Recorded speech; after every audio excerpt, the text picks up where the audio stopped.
Piga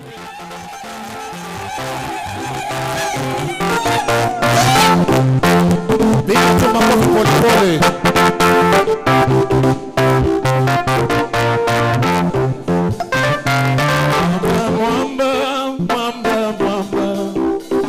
Mwamba, Yesu ndiye mwamba.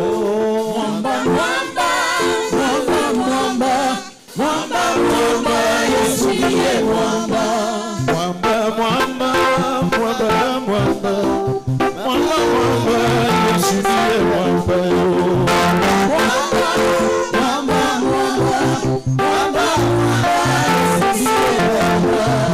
Israeli walipofika jangwani walimuomba Mungu, maji ikatoka, maji mazuri sana kwenye hiyo jangwa ya uzima. Yesu ndiye mwamba wa uzima.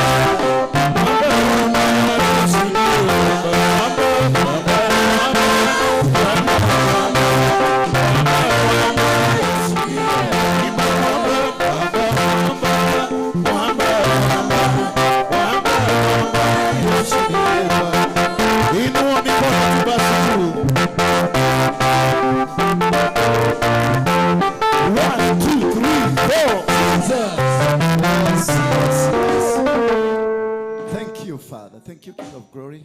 Tunakuabudu, tunakushukuru. Asante kwa muda mwingine huu umetupatia kwa ajili ya darasa hili la mafundisho. Nipe hekima na umpatie Baba mawazo mazuri nikaweza kuwafundisha watoto wako kulingana na vinye unavyotaka wakafundishwe. Ni katika jina la Yesu Kristo naomba na kuamini. Somebody say amen. Yes. Yeah. Kanisa iliisha. Mwende class.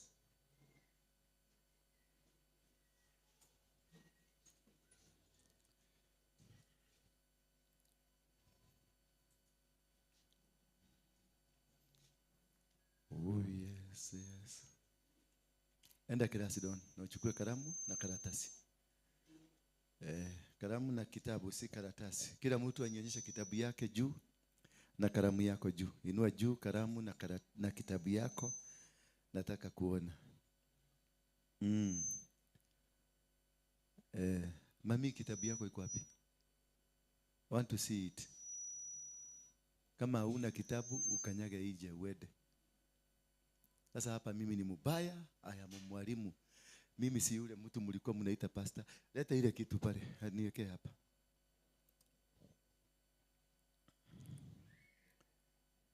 Ile.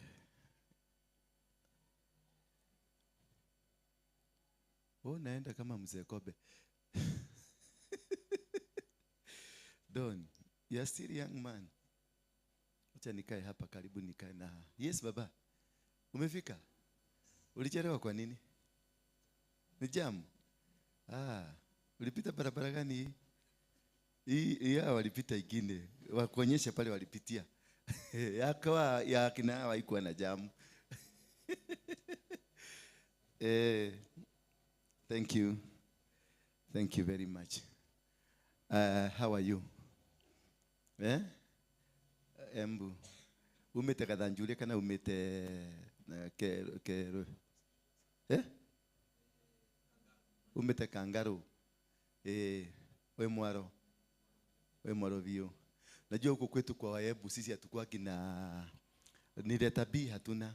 Tunakuwa na leta V. Sasa huyu mzee mmoja alitoka kule huko Embu. Na alikuwa amesoma kidogo na alisomea huko Kangaro na hizo mashule zingine za huko, hakuwa ikanyaga Nairobi. Sasa alipokuja alishukia pale chini. Aliposhuka walikuwa na mtu mwingine pia naye alikuwa amesoma. Unajua wale watu wamesomea Nairobi wanajifanyaga ndio walisoma kuliko wengine. Sasa akipanda alikuwa ameanza akamwambia mabarabara majina. Wakakuja akaingia hapa Hesirasi akamwambia inaitwa Hesirasi Avenue. Wakaenda wakapanda hapa wakakuja wakapata Moi Avenue. Wakapata Tomboya Avenue. Wakapanda akamwambia inayo ni nani? Ni Kenyatta Avenue. Wakapanda hivyo wakamwambia sijui nyingine Avenue. Zote zilikuwa Avenue. Sasa mzee Kubi alikuwa anaandika kwa akili na kwa roho. Akarudi nyumbani akaambia bibi yake, mimi nilienda Nairobi na mambo huko si mzuri. si mzuri hata. Akamuuliza ni nini? Mimi nilienda nikapata kuna hapo nikaambiwa huyu ndio najua Haile Selassie alikuwa president wa Ethiopia. Akamwambia nikapata hapo wameandika Haile Selassie avenue. Wakapanda kidogo, wakaenda wakakuta Moi avenue. Akapenda kidogo akakuta Kenyatta avenue. Akamwambia bai, atuache othe ne mavenirwe. Bibi akamuuliza, othe makevenue. Unajua kwao kovenua walidanganywa. Hawanage mahe ile wanakuwa v ndio avenue. Sasa alikija Haile Selassie avenue. Moi akevenuo. Kenyatta akevenuo. Kila mtu ni avenirio. Onani ndathi kungevenio. Mama akamwambia usirudi Nairobi, na nilikuwa nimekuambia usiende Nairobi. Hata hakununua ile kitu alikuwa amekuja kununua, because kama Moi alivenio, Kenyatta akavenio, Haile Selassie akavenio, ni nani hawezi? Maisha yake aliona iko wapi? Ilikuwa dangerous. Alirudi nyumbani. Na hiyo mzee alikaa mpaka akakufa bila kukuja Nairobi. Kwa sababu alijua Nairobi ni kwa watu wabaya. Unavenio. Bwana Yesu asifiwe sana. Hallelujah. So that is one place I know God is really there. Na wanabarikiwa. So how is our class doing? How is our class doing? Hallelujah. Are we doing? No mkono wako mtu atuambie our class is bad. Is doing well. Yeah? Are you improving? Have you changed? Kuna kitu yani personally simama mami utuambie. Simama tu hapa. We Don, najua umang'aa hiyo ndio tutakagirudi hapa, kaa hapa. Najua alivaa nguo nyekundu atafikia atatutisha nayo. Madhabahu yetu ni red. We mami, baba, sorry. Mpatie microphone. Tell us, is there any improvement? Is there anything that you are earning from us? Inaongea. Sijui wengine. Tunaongea yako. Yangu imenibadilisha. I've learned a lot. I have learned to manage my life, myself, my emotions. Nilisikianga ulikuja ukaniambia wewe ni mtu wa anga. Yes. How is your anger now? My anger is almost done. Is your son around here? No. Uliacha kumpiga? Yes. Uliacha kumchukia? Yes. Ulikuwa unamchukia kwa nini? No reason. No reason. Because the spirit of anger was torn on her. But now she's able. Manage. I spoke to your son akaniambia my mom is good now. Si ndio? Leta tu tuulize mwingine. Oka Mokolino. Najua Wakorino ni watu wameandikwa kwenye kitabu chapter 2. Ni chapter 2. Chapter 2, 1 Corinthians na 2 Corinthians ni Wakorino. Ndio wanaitaka Wakorinthian. Yes, how have you been? Hii klasi imekusaidia ama haijakusaidia? Bwana asifiwe. Ingawaje sijakuwa nikiweza kuja kila wakati. Siku zenye nimekuja imenisaidia. Imekusaidia na nini? Nilikuwa nimeona maisha yangu ni kama imefika mwisho. Nilikuwa naona ni kama Mungu hanisikiangi. Hata nilikuwa nimeacha kuenda kanisa kwa muda mrefu. Lakini saa hii nasikia hata sitaki kutoka. Nataka tu kuendelea kujua Mungu na kufundishwa yao. Thank you. Thank you. Let's have another one here. Umako huko? Kumamrushine. Na donauga. Kuja utuambie. Na yeye unajua. Na Simon anakutafuta sana. Simon anakutafuta kesho uende. Umesikia? Itakusaidia na itakufungulia milango. Unajua unaona ni kama sielewi venye kinafanya. Itakusaidia na itakufungulia nini? Ufungue moyo wako watu wajue ni nini happens behind the doors. Umesikia? Ni ukuhinguriria murango. Ugutuma uthie Canada. Nanyita? Ugotigio limu. Ugakuma muthe ndatigo limu. Gioke haha. Huyu ndio alikuwa alikuwa na bebea Maina wa Magoto. Mnasikia Maina wa Magoto? Ndio ile Mkikuyu ule mganga ule mkubwa wa Kikuyu ule tuliua. Sisi ndio tuliua. Hiyo tuliua. Tuliambia Mungu tumalizie hii ghasia. Na alikufa. Huyo no amurukagera. Huyu sasa ndio alikuwa, unaona kama naletea kwa kachai hapa. Na kale kasiana kanaitwa Kamere. Huyu ndio alikuwa Kamere ya huko. Sasa anajua kwa watu wote wale wanaendaga kwa mganga. Wale mapasta wanaendaga kwa mganga. Huyu ndio alikuwa anaambia twarera pasta ngani agithito gike. Yuko ndo rashanoka. Yekana rashanoka. Tuire tu. Ule weka kwa Maina wa Magoto. God. Nimeokoka, napenda Yesu. Naitwa Jane Nyambura. Na hivyo tu mumeelezwa. Kwa hivyo tu. Hivyo mumeelezwa.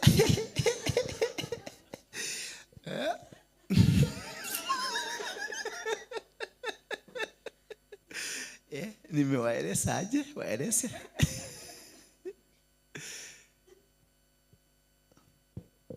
Nilikuwa nimeoleka huko. So lakini tu we parted ways. Nikarudi kwa Mungu. Ulikuwa nafanya kazi gani kwa Maina wa Magoto?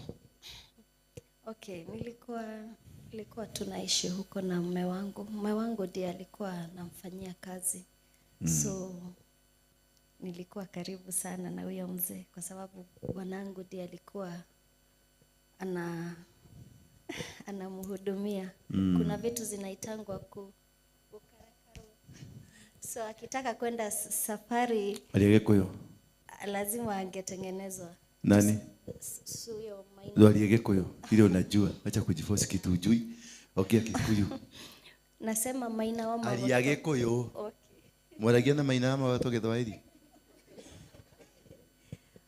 Okay. Ndiraiga muthuri wakwa niwe wamurutagira wira, Akarutira wira. niwe waingiragia aria maroka. Nitoria kwina pastor Karanja guku niwe ukumutwara gwe pastor. Ni muthuri waku. Niwe watwaragira Maina wa Magoto. No waingiragia andu. No amaingiragia andu ku. Gwike office. Office. Maina wa Magoto. We na eri wakorogwo gikate ku. Apart from mutumia. Togo kimaekirira. We no aheanaga kirira. Kia mbugu. Kirira kia mbugu. Togo kwatara atumia ku. Kumera marihe thire wa shosho. Kumera marihe thire wa chocho. Aria. No kumatara maundu maingi. Kumera marihe thire wa shosho. It is a long story. No, kumera marihe thire wa shosho. Ni ameraga marihe thire wa shosho. We ni urihite. No arihite thire. Wairaga andu makarihe thire utarihite nike. Uyeraga andu makaruithio na we.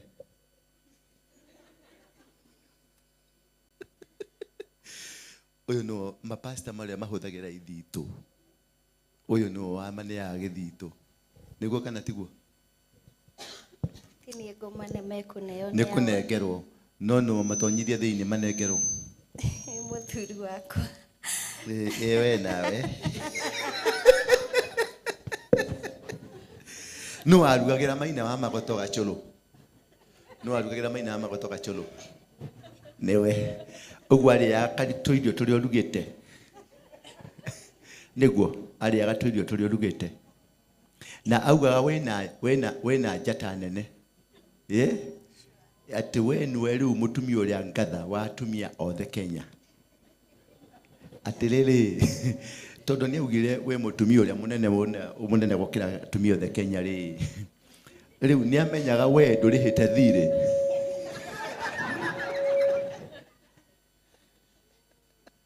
Kesiria ni amenyire to ni merirwo macokerwa. Macokero ki?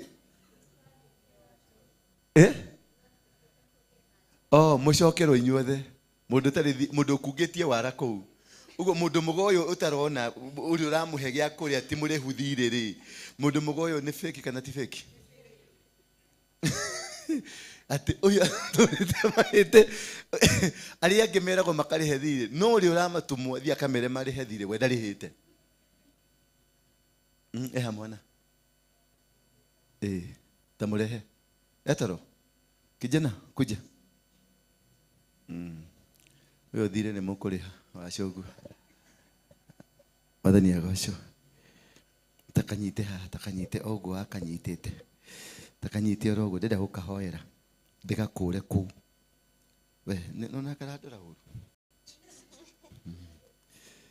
sasa niaje poa aya funga macho yako baba thini wa ritwa ria Jesu Kristo ni ndagucokeria ngatho ni uraugire tuoka kigongona-ini giki tuhere mehia maitu tugwite ni uri tuiguaga mwana uyu ni arehwo eha kigongona-ini giki otoria ndukete yaku Harrison araugire ati mundu wothe ugoka haha agitengerera gwetha thayo agitengerera gwetha kuhona kuohorithanio na magongona maria magikoma muohete mwana uyu ni ndamuohorithania na kigongona oro giothe kiri gia nyina kiri kia shosho wao kiri kia shosho wa shosho kiri kia guka kiri kia mama kiri kia tata magongona macio mothe kiri kia matura magongona macio mothe ndamuohorithania namo in Jesus name dio karehe thire na kesho ubuku nitabia saimwa kugoja kesho sawa niko kuhefea niko kurehera thire oka haha kase ni yanganga ni akaiko ndiramenyia tukoro kase ni yanganga ugo okire guku gutumonita Bwana asifiwe. Bwana asifiwe tena. Kwa majina ni Anu Wangoi, nimeokoka, Yesu ni Bwana. Nimeona mambo makuu hapa. Nimekombolewa, sikuwa hivi kama mliniona mara ya kwanza kukuja hapa. Mpaka my cousin alicomplain sikuenda kwake. Kuna kile niliona hapa. Na ndio nimefuata. I was not like this. Ni ona sister yako arajira maisha make ni mashejeti. Amen. Kila mtu kwetu baka mtoto yake kila mtu kila kitu. Yeah, tumemuona Mungu. Thank you. Yeah. This is the class. Mundu akiare kuja. Muikaranite na mutumia ucio na mutumia ucio ni ari kuherogano. Ucio muikaranite nake. No atigire kuigwa uru. Ndaigure magutandikite ugaikara wega. Ndukamake. Ngai uria tuhoyaga uko ni munene gukira acio maugaga thina ucio uraria ni undu ni waririe uru. Magirotoma rugama haha na tondu kuhihitie uguo tasakayo. Masakayo mothe uyu ni wa anio marihagia magoti no na ni gakuhi. Uguo toliro ni wamboi atia. Kwe mahoya wagire mahinda maria wagire ni kuhoya tondu ni mundu ndagire ni kuhoya mahoya ma kuraiha agire kuhoya mahoya andu marehe mbeca na marehe magoti. Yes. Yes. Bwana asifiwe. Bwana asifiwe tena. Namshukuru Bwana kwa kuniokoa na kunitendea mema. Jina langu ni Alice Kangethe. Vile pastor amesema I work in care, but above all I love God.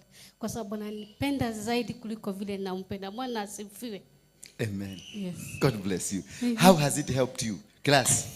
Well, number one, I myself, my spiritual life, since I came to this place, nidaikarite kido 4 years without going to any church.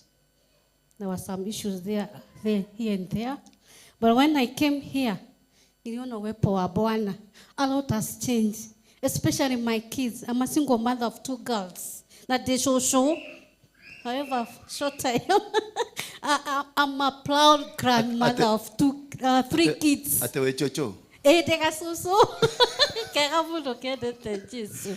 But the third born, the grandchild Kairetu etaoneru kena 1 month now. First shosho ako He's in class 8, Travis, Nerwe, Ella. Twere atiriri. Oh, it's Uteithĩkĩtie atia? Rugukuri, pastor. Ngano horo wa The tuchuchu church nuratuthirikia.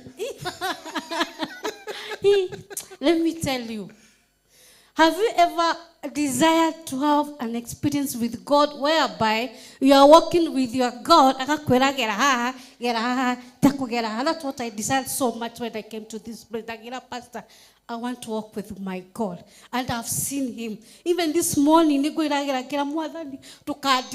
want to walk with you. I want to zero in on you. Because without you, Jehovah God, I'm zero. And he has gotten me that. Okay. Anyway. Yes, ni wewe. Nani anaona anakumbuka mama akikuja padire gine siku yake ya kwanza? Ogiarire umete ndondori ni ogiaregire. Thank you. Kaini akwikite maundu mega. Rugama haha atendenda ugi atia? Rugama haha. Rugama haha. Mere uria Ngai agwikire. Wale muirochi uone ule thakarite ukirika nda 18 thaa ici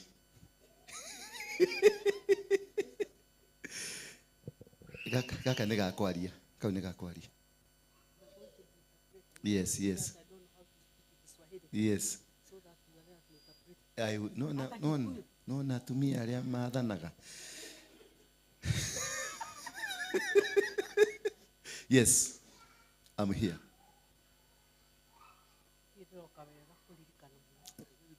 Tuherere Ngai agwikire atia kuma wanje guka kirathi ni anjikire maundu maingi muno mara itangihota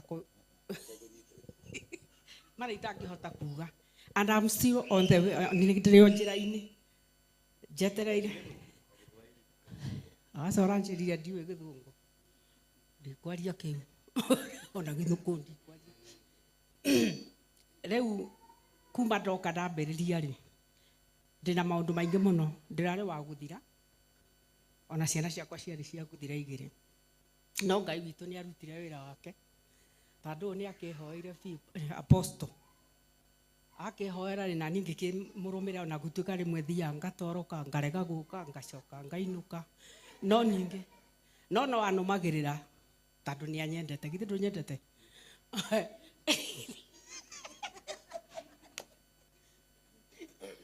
tambere na rĩu rĩ nĩ nyonete ndoka ndagũkora rĩ ndakorire wĩikaraga nyũmba ngũrũ ngĩkwĩra nyũmba ĩno mĩeri 3 ndĩgũthira ĩtakĩtwo ĩgatuĩka njerũ. A very beautiful house. Even you can enjoy it. You come and see. I will come. Yes. Rĩu no akimenya rĩu agĩgĩũka rĩu nĩ ake nyũmba nĩ njerũ ciana cirauma rũraya ciroka marũraigo cikarĩte mĩaka ta 10 itarĩ cioka itarĩ cianjarĩria na rĩu atari arĩrio nĩ ciana rũraya 10 years wanyita cirapakire ciothe ciraikĩra ndege ĩmwe marakora nyina aikaraga kanyũmba kaina gaikarĩte ũguo tijũ kutira hiyo tukuvutia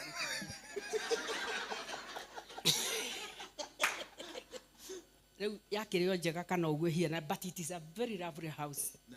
Now you can go, you come and see it. I will. That is very good. It is better for you to come and see it. Ndamwĩrire gũkũ ngacoka nyũmba njerũ na ndĩroka rũciũ. Nĩgoka rũciũ. Rũciũ ngakorwo kũ. Ndĩkuega. Ndĩenda kuona harĩa kinyĩte. You are most welcome. Thank you. Wagĩũka rĩu nĩ ũgakĩmĩona. Ndugĩre kamũkimo. Na kĩkĩngĩ. Na gatheri karĩa ka 1 2 3 twarĩra thoguo akarĩe. Mbembe njũa kana njũru? Nyũmũ. Nyũmũ. Na ndũgakarange kĩrĩa. Nĩ twarĩte. Nĩ ndĩmwĩra the more because I have got a lot of to say. Isn't it? Na indo ciaku ciothe nĩ icokete rĩu. I think so. That is the reason why I'm telling you that you wait for me to finish that. Okay. No, you don't want me to. Thiĩ ikare thĩ. Thiĩ ikare thĩ. I will wait. I will wait. You will wait? Yes, I will wait. Thank you.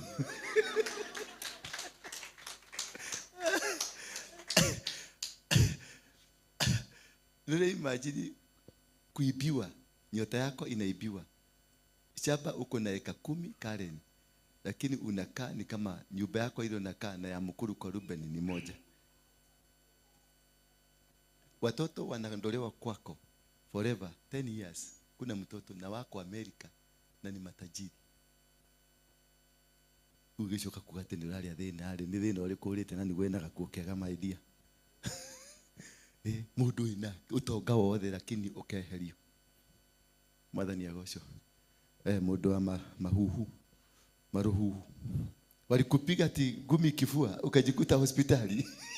Huyu alipigwa gumi kifua kwa ndoto. Nilimkuta Nairobi West hospitali akiwa mahututi. Nikaenda kumwangalia, nikamtafuta, yeye aliingia kwa choo akakaa choo masaa 2.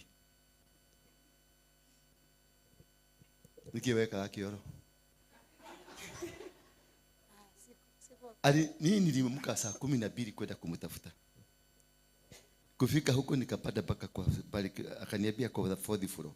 Kwenda huko hata simu yake haichukuliwi, hakuna kitu yake, tukapoteano. Ni kweli ama ni uongo? Ni ukweli. Walikukoga gumi wapi? Kwa ndoto. Roho ikasimama. Nikasikia imevunjwa. But ilikuja kwa hiyo ndoto. Ilikuja? Na kijana yako wa makanzi. Nini? Nilionyeshwa vijana wa. Tumia mic wanataka kusikia. Mwathani yagoso naweza ongea Kikuyu ama mnaelewa? Abai aliage Kikuyu. Aliage Kirinyaga. Twaliage Kirinyaga. Abai ndio na very familiar lakini ndiye remember very well kule da kuonete. Tupikie. Okay, nilikuwa nataka kutoa ushuhuda lakini nikaogopa. Okay, ushuhuda yangu nilikuwa hapa on Sunday. Usiku nikaota. Mtu amekuja amenivunja roho. Kuamka nikapata ukweli inauma. Yaani uliota kwa ndoto mtu amekukoga kwa roho. Ameniekelea zile, yani ametoka from nowhere. So akaniekelea kaa 3 4. Ngumi. Serious. Ile ya John Cena. Nika faint. Kwa ndoto. Sasa kuamka nikasikia ama nimelala vibaya. Hapo ukakuja. Kwa ndoto. Nikaleta msichana. Kia uzuri ama kia ubaya? Sijui kama ulikuja za uzuri lakini nilikuona. Nikiwa na msichana mwingine, tulikuwa sijui kanisa, sikujua tulikuwa wapi. Ukaita huyo msichana ukamuombea. Mimi nikasema nikienda hapo niangushwe, mimi siendi. Nikajificha. Ukaniita jina yangu ya Kikuyu na hujui. Tabia ni gani? Nilikuita gani? Ajili ya Nyagothie huko. Nyagothie. Wewe wakothie. Niko yetago. Hiyo ndio jina yangu ya ukweli. Good, nimejua jina. Sasa nikashindwa na ujuagi jina yangu, baby uelezewe vile ninakaa. Umenijua aje? Kujaribu kuamka nikashindwa. Ukaambia hawa vijana wako, hawa wa mabuduki. Nilikuwa na vijana si wazuri, hawa tu. Wa mabuduki. Wenye unaita bado ni watu wambaya. Wakiniinua wanashindwa. So baadaye walingangana, uliniombea. So nikaona hapo tu kwa ndoto. Kwa ndoto. Sasa asubuhi ikakuwa reality. Nikaambia zake msimbeleke hospitali, nasikia roho inatoka. Nani? Naambia msichana yangu, akaniambia mama, vile umetoka kukunywa chai hapa ukicheka unasubua kwa nini? Si uende tu. Mimi nikaamka nikaenda ka hospitali tu hapo karibu. Wakaniangalia pressure, wakaniambia na umekuja peke yako? Naambia huwezi toka hapa ita gari. Njoo unaweza kufa tu hata kabla ufike pale. Naambia ina vile ninacheka nitakufa aje? Niambia hii kitu inauanga mtu akicheka. Haya. Nikaita Umba. Kuita Umba, kuna rafiki yangu alikuwa karibu na kwangu. Akaniuliza na uko wapi? Yeye tuna siku mpigia simu. Nikamwambia niko hapa, hata nimetumwa Nairobi West. Akaniambia siwache kuitisha Umba, niko hapo nikupeleke. So mimi nikatoka mahali niko, wakanirelease, nikamwambia hata gari imesimama kwangu nje. Kufika ilikuwa 177 over something, ilikuwa juu, ilikuwa mbaya. Kwenda kupimwa ikaongeza 207 over 166. Inaongezeka? Na nimepewa dawa pale like 3 hours. Ikaongezeka. Mwindi kuniangalia kaniambia wewe, hiyo kichwa yako nini hiyo kubwa? Unajua unaweza kufa saa hii? Nikamwambia nikufe aje? Kaniambia hiyo dawa ulikunywa saa ngapi? Saa 9. Ikifika 6 na hii kitu haidrop, siongei na wewe, ni HDU. Sasa hapo nikaona ukweli ninakufa sasa. Nikakumbuka ndoto ulionyeshwa nini. Nikasema hata kama nilikuandikia message, sasa acha nipige. Si ndio ulishika? Ukaniambia niweke mkono. So ikatoka to 7, ikadrop, ikakuja 1 nikakwambia ufanya nini? Niweke mkono na niombe niseme roho yangu. Sikubuki juu nilikuwa nimetense. Kwa HDU na vile tu machine tutoto tukeniwa zaidi. Tulikuwa tumeanza ile. Si washakuja wako na kitu wanakuja na madawa nimeanza kuwekwa huku. Nikasikia HDU mtu akienda ni kukufa. Alafu wananiambia hii ni silent killer, usingojee uumwe.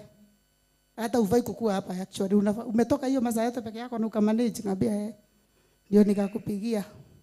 Nikauliza huyo daktari na ikishuka ikuje vile nilikuja hutanipeleka HDU, akaniambia ikashuka 190, ikarudi hiyo 177, bado wanaleta tu kitanda. Nikamwambia daktari alisema mimi kama imeshuka niliekelea na ikaanza kushuka. Ilikuwa isikii dawa. Ikaniambia ikarudi 190, akaniambia nimekupea another 30 minutes. Sinakumbuka tumeomba sasa. Mimi hata niko na confidence. Naambia tumia hata tunaenda home. Ikashuka, washareji huko mpaka kitanda ya HDU. Sasa baadaye ndio akakuja akaniambia imeshuka, my girl, naweza kupeleka sasa kwa, nikamwambia nini kunicheck normal ward niko okay, but HDU ni kuniua. Ndio sasa ikashuka, wakanipeleka huko. Usiku wakalala wakinipea dawa. Asubuhi ikashuka ndio nikakupigia. Ukaniambia unakuja. Simu nyingine ikaingia.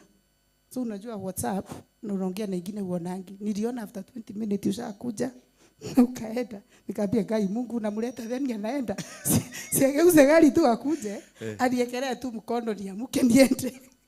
Sasa nilikuwa nangojea mkono. Lakini nikaamini, ukaniambia niamini. Sasa kesho yake nilikuwa na shida nyingine. Nikaitisha gynecologist. Nikatumwa ultrasound. Sasa hiyo ndio sasa nayo ilinistua mara mbili. Kwenda huko naambiwa wewe nini iko serious, lazima uende operation. Sasa unajua unawaulizanga mnaona nini? Mimi si nyama zangi. Hebu niambie result mnaona ni mzuri ama ni mbaya. Kaniambia yako si fiti. Unaenda. Lazima sasa huyo nikajua akikuja asome, sie ndio atasema gynecologist kwenye naenda. Akakuja kesho yake asubuhi, sasa after kulala sasa kesho yake.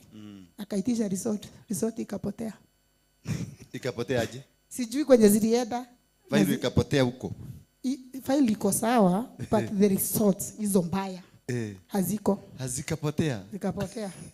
Sasa na mimi nikaanza kelele, nikamwambia sasa unataka tena niende nijikaze hapa nikunywe maji lita 2 ndio muone shinda yangu.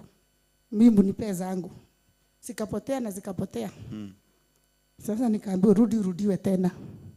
Wenye tu waliniambia ni mbaya, nikamwambia by the way mnaona aje? Wewe hata uko poa, hata sioni shida hapa. Wale walisema walikuwa wameona ya jana. Waliniambia ni mbaya. Ya jana ilikuwa baya. Ya leo? Akaniambia hii kafibrosis ni kamoja na hata sisi kwa operation kanafaa kuchinjwa. I mean kupewa dawa ka sling. Na zilikuwa 6. Jana alikuwa pelekwe theater afanywe operation. Leo ameambiwa kameshiriki. Lakini kumbuka lile result za kwanza za shetani zimepotea kutoka kwa failo. Ikabidi arudiwe tena. Bwana asifiwe sana. That is the God you are preaching here. Hallelujah. Huyo ndio Mungu ambaye tunamhubiri hapa. Na kama hauwezi kuamini na hii story, sidhani unafaa kukua hapa. Uende kabisa. Yes. Kama hauwezi kufanya nini? Sasa ikakuaje? Sasa washakuangalia wakanifanyia matest kama 100. Hakuna ugonjwa waliona. Ni pesa meda akuli. Jua hospitali ni ama oria. Hiyo siku moja. Sasa ulitoa pesa ngapi huko? Ilikuwa 120. 120,000. Na wewe na ido? Ni kadi, sikuwa na do, sikuwa hata na shilingi. Ni kadi? Kadi hata kaelfu huwezi kunipatia nikule. Nitakutumia kwa simu. Thank you my sister. God bless you. Be healed in Jesus name completely. So umeona? That is how God is doing. It is from this class. Sio ile mahubiri ya asubuhi. Ile mahubiri ya asubuhi ni ile mumezoea kwa Ng'ang'a, ni ile mumezoea kwa Wajiro na kwa Ezekiel na kwa Makezi. Na mimi sitaki kutembea na hiyo. Nyinyi watu wa Mackenzie, mrudi kwa Mackenzie. Miracle seekers, I've always told you, I don't need you in my church. I don't need any miracle seeker in my church. I need that person who is interested in sitting down and be taught the word of God. Because it is the word of God that can only set you free. It is not the miracle. There is no miracle.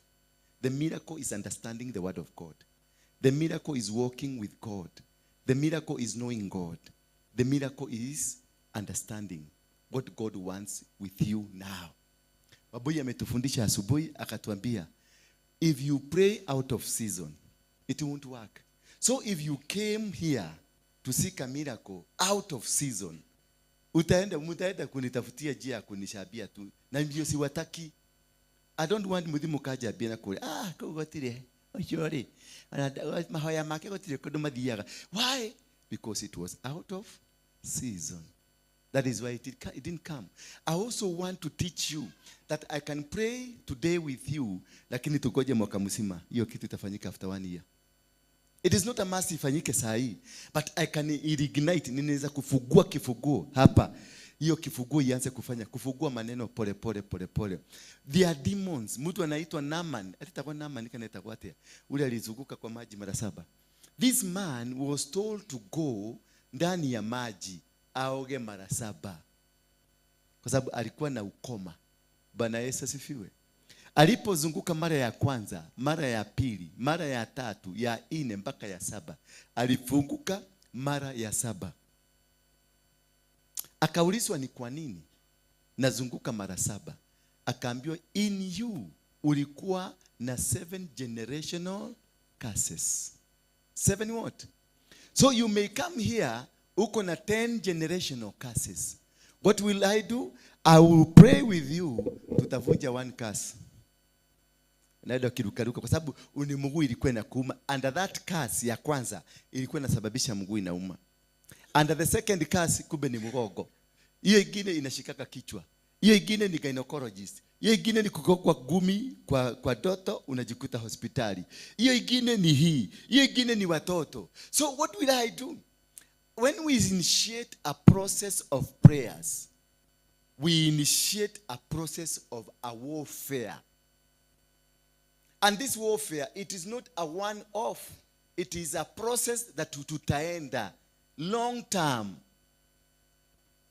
Tukigoga ya kwanza, unajua umeagusha 1 generation. Tukigoga ya pili, tunajua tumeagusha another generation. Maybe the generation sitting over you, there are 10 generations. It is not a one-off thing. I'm not a miracle worker huyo wa kuwaka ati sasa pokea umepona nasikia nimefunguka. Hebu nyorosha mikono yako. Hata nisikia nimekuwa mwepesi. Ni kadimoni kamoja. 1 generation imeondoka. Ukienda nyumbani unasikia watoto wote ni wagonjwa. Wote ni wagonjwa. Unashindwa utapeleka nani hospitali, utawacha nani? By the time ufike hospitali kasimu ka headmaster, mtoto shuleni ameanguka. Ukiweko kwa HDU pale ICU, pale watoto hawa waangaliwe wa observation, unasikia hata mume wako kasini alikuwa anapaka rangi akachomoka akaanguka chini.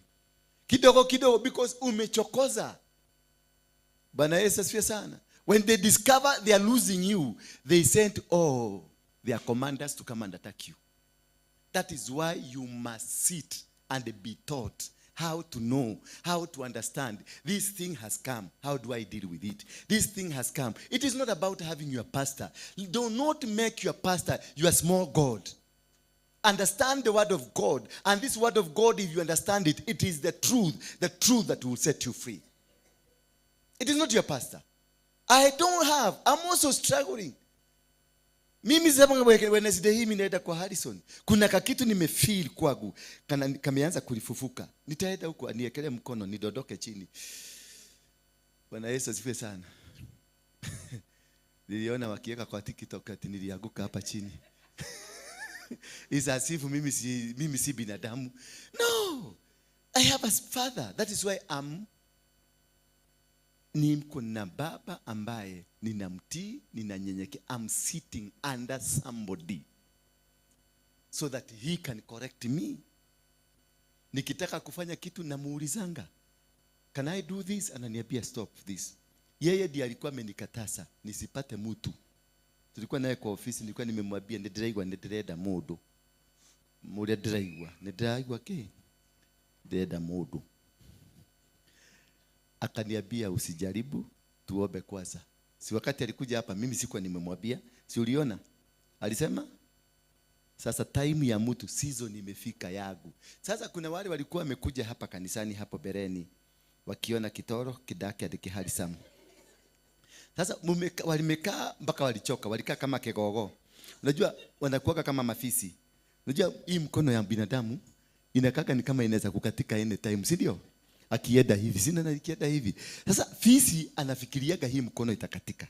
So fisi inakujaka iko kwa bali ikitime mkono yangu kwa sababu inaona anytime inaweza kukatika. So fisi inaendaka ikienda hivi. So kuna wamama walikuwa kwa hii kanisa walikuwa kama hiyo fisi. Wakaongojea. Kumbe walikuja the season was not present. Bwana asifiwe sana. So walitoka wakaenda. Tena wamesikia nimeanza kusikia wanarudi. Lakini wanarudi and have been taken. Temporarily I'm taken. Labda kukue na apilo. Labda waende kotini waweke apilo. Tunajua kukiwekwa apilo. Ile ilikuwa imesemekana inasimama kwanza. Wanakuwa kwa kioniki wake dola uru. We, Muroti. Unaniangalia vibaya kwa nini? Wadora tariri. Ati you are taken. By who? By who? So what I'm trying to stress here is not about those things. Lazima mufurahi, this is a class. I'm your teacher now. I have to make you happy. Because nimeona sura nyingi zilikuwa zimekasirika. Sasa naona kila ni ya huyu tu imebaki. Ni wewe na dili na wewe. When you are in class, ask any teacher. You have to make your student feel comfortable in a class. Si ndio? Sasa ukikuwa na watu kama hawa sita, wanakaa wameinamisha hivi. Hata mwalimu anaogopaga. Hebu tabasamu kidogo. Can you smile? Can you smile? Yes. Are you taken? You're not taken? Yes. Put an application.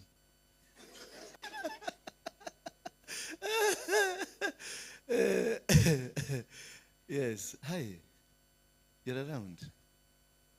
Hallelujah. Asheni adu amahoya. Atene hinya amahoya. Hawa tiyoka kahinya amahoya. Avana ni action. Sasa nifanye application. Sasa ukinikuta pale Serena ama kwa hoteli hapa nikiwa na huyu mdada pale, usiulize maswali mingi ati pastor mena drama onile menangania. Usiende kurota. Lakaya rabasa. Urabakete. Shidwa. Wewe ndio utashidwa. I'm making an application. Nejetekeleti huko tukanywe kahawa. Mtu yote hapa nimekubalishwa nikunywe kahawa lakini nisipite mpaka. Sio nikwambie kwanza igekuoreria yako. Kana domero ho agai. Baba, I said you to locate for me. Hiyo ni ujinga ati locate. Hiyo ni ujinga. Kwani Mungu alikupatia akili ya kufanya kazi gani? Na macho. Niwende uoge utafute kashati kama hako upige pasi mzuri na utafute pesa. Mwanaume mwenye hana ni pesa hapa. Kifeti kirute wira. Jago diko ya nanjia by the way. By the way tuda tukasimame pale kwa kona pale. Juu unaepuka responsibility ya kununua kahawa bia una tafuta kitu. Watu ni kitu. Weka kitu kwa mfuko, mupeleke auti, mkunywe kachai, mumuulize tu maswali. Usiende zaidi, muulize tu maswali, muulize. Ukisikia muulize kwao ni wanani, muherega yao ni gani, muulize tribe yake ni nani, muulize uokovu yake. Understand, muchibie. Ndio uweze kujua the foundations za familia zao, limitations za familia zao, kila kitu. There's nothing can stop you from marrying somebody. Not even the age. Hata ukipata shosho wa miaka 8 na wewe na miaka 30, it is not stopped. Haizuiliwi. Hakuna mahali Biblia nimesema imekataa. Lakini sasa ndio sasa Mungu alisema alikupatia kitu hapa katikati ya masikio yako mbili. Hapa. Na hiyo kitu kifanye kazi. Bwana Yesu asifiwe sana. But if you remove it, utumie masikio na macho, you can do anything that you want. Are you getting me now? So you are not stopped. Atuambia hii ni kabila ya Wajaluo na hii kabila ya Wakikuyu. No, you are not stopped. This one will determine, this one that is between your two ears. Ni nini iko hapa? Ubogo. Utumie ubogo mzuri. Na utumie ubogo ni kama iliwekwa ikafanywa panel beating mzuri na ikakaa mzuri. Ndio ujue the next step of your life. Because whatever reason, whatever thing you do now determines what you become. Determines your future. Determines where you are going. Your distance of going is determined by you. Your existence here, how are you going to succeed? How are you going to fail? Most of us we have failed. Mimi nimekuwa na hawa wanawake wengi sana. Akina Waboi ni mama Mkado, Joroge wangu ni mama Kado, Susi ni mama Kado, John ni mama Kado, Sari ni mama Kado. Watu ni mama tofauti, wa mama 18. Bwana Yesu asifiwe sana. Na hiyo siku hiyo zote I never applied my medula uburagata. Sikutumia, nilikuwa natumia ujiga na power yangu. And when you use ujiga na power yako, you make mistakes. There is nothing will come right. Because you never give anything a thought. Once you never give anything a thought, you will fail automatically. Hata kama when you see that which glitters, not all that glitters is what? So, huyu mtu anataka kukwambiaje? Not all things that glitters is what? So, what is he trying to explain to you? To tell you to do? Use your brains. Bwana Yesu asifiwe sana. Anakuambia nini? Use your brain. Hii ni gold, na hii ni gold. Lakini this one is glittering than this one. So use your brain to determine which is a gold. It is not God. Ati baba, ninakuomba, nisaidie, nijue ni gold ni gani. Wacha ujiga. Tumia akili. Yes, tumia akili. Ukitumia, sasa mimi sikuwa natumia akili. I'm telling you. Nilikuwa kana buduki mbili na beba hapa. Nikiingia kwa huyu mama, namuingia, nikuingia kwake kwa nyumba, kwa sababu ninamjua nampigia weko, demoshie kidogo kidogo naingia huko. Kitu ya kwanza ni kuwekelea buduki kwa meza. Ni kama karamu. Sasa nikiekelea buduki kwa meza, wewe na akili yako yote utajaribu kubishana hapa. Alafu unaingia hapa kibeti kwa sababu kimefura. Unajua ile wanaume wanaweka kibeti na hiyo inakuwa ujiga. Amepaka pesa kwa kibeti kamenona hivi. Alafu anaweka kwa hii mfuko ya hapa nyuma. Sasa unaonaga anataka ni kama ako ena ihoana hahogu. Ati nigetha kutisha. Hii inakuwa wanaume wako na akili wanabebaga tu kakadi. Because unaweka pesa mahali, wewe unabeba kakadi. Wewe na kakadi, sasa nitoke hapa niende kwa ATM. Lazima nifikirie, ninaenda kufanya nini? Na hiyo pesa naenda kutoa ya nini? Lakini sasa hebu nimefurisha hapa. Nafungua tu kwa sababu nataka kukutisha. Hii ulipe nyumba. Lakini utalipa kwa pain. Bwana Yesu asifiwe. So wacha kukipiria tu pesa tu mwanaume. Wacha tu pesa tu mami. Wacha tu pesa tu mwanaume. Ni tubaya. Utatukula ni tutamu. Lakini tuko na consequences. You will pay at the end of the day. You will pay. You either pay with your spirit, you pay with your health, or you pay with your soul. Ati mwanaume unaona anaendesha jirofa kizuri. Ati mwili tutoyo hoya baba. Oh, look at me. This man tall, dark and handsome, driving a Range Rover, living in Runda. Rikabarana yoroso kata. Sasa unataka kuniambia, unataka mwanaume anayejesha Range Rover, anaishi Runda, na hana bibi, lakini ni tall na dark na handsome. Na hutaki kujua dia apate Range Rover alilipa thogora gani? Dia apate hii nyumba iko Runda alilipa thogora gani? ndio akue toro na akue handsome, ajipake mafuta. Na ameweza kujua kuna mafuta inaitagwa aloe vera, kuna mafuta inaitagwa hii, kuna mafuta ya coconut, kuna mafuta, ukikuja kwako kuna mafuta hizo zote. Hizo nawatajia. Sasa unakuja kukibiria kimwanaume kama hiki kinajua kujipaka mafuta. Na ujui the prices I've paid. Ujui ile Mungu naobaka ndio hizo vitu zikue hapo. Ujui Range Rover ni ya milioni 18. Ndio nipate milioni 18 nikose bibi. Ilikuwaje? What have I paid? Ndio niishi Ruda na sina bibi. What have I paid to live in Ruda? Ruda will cost me 100 million. I am in Ruda with 100 million and a car with that is 18 million and a lifestyle that is lavish. But I don't have a wife. What is the cost that I have paid to be in that life? So before you go to this store and dark and handsome, driving a Range Rover, living in Ruda, bwasa kabisa, ndio nakwambia, tupeleka mtu kahawa. Hata mimi nikikuja mami, nikwambie, niambie tuende kahawa kwanza. Katika hiyo kahawa, angalia venye naongea. Angalia maongezi yangu, angalia venye napidua macho. Angalia tu.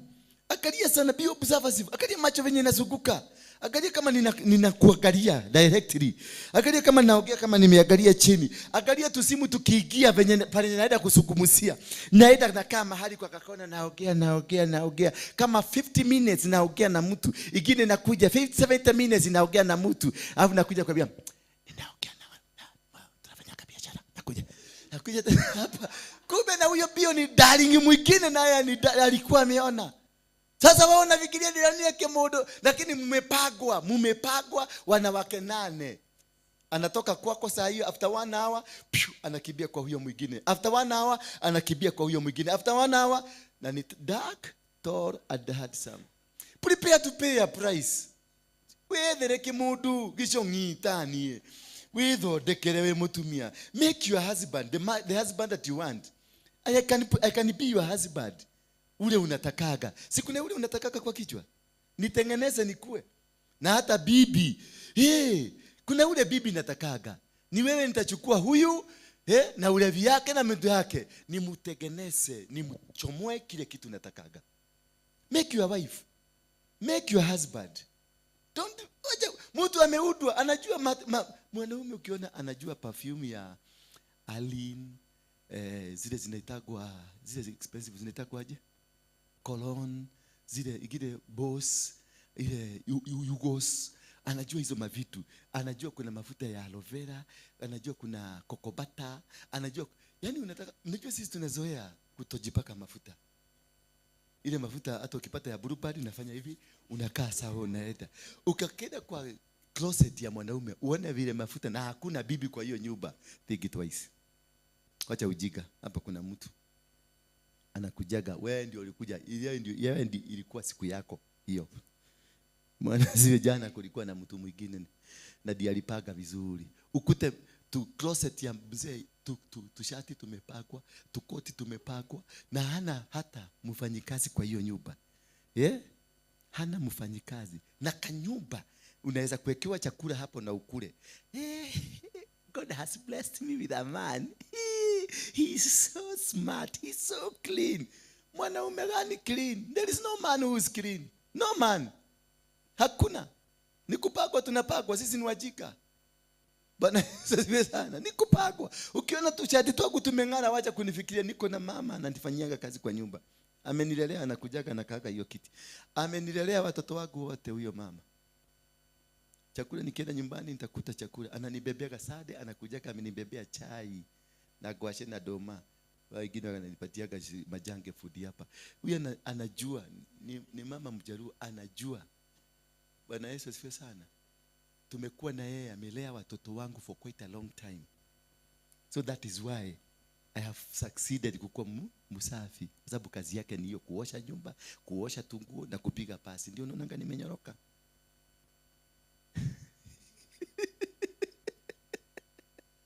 Sasa unakuja kutafuta na mwanaume ati yako sawa. Kuna mwanaume yako sawa. Hakuna. Enda kwa nyumba ya mwanaume. Ukitaka kujua mwanaume weakness ya mwanaume ni vitu ngapi? 2. Socks. Na nini? Na kagodha. Hizo 2. Kanatiko kemani. Hiyo ndio shida yote ya mwanaume, inaishiaga hapo. Ukikuta zimepailiwa unajua huyu mtu ni single na hakuna mtu mwingine. Lakini ukikuta zimepagwa hata zimekujwa zimekaa mzuri, think twice. Toroka hiyo nyumba. Nithirira muira mutige orimu. Wale hawana muanze kukua. Si ndio? Ndio nataka tufanye mass wedding kitu December hapo. Wewe umepata mtu? Atakuja. Wewe umepata mtu? Wewe umepata mtu? Atakuja. Na wewe? Uko naye? Na wewe? Bado. Na wewe? Uko naye? Ni watoto. Na wewe uko naye? Na wewe? I'm looking for my colleagues in the department of loneliness. Lazima tumalize hii maisha ya ukapera hapa. Lazima iishe. Si ndio? Lazima tumalize maisha ya ukapera hii nyumba. Na mimi ndio nitaasia kanatibu mami.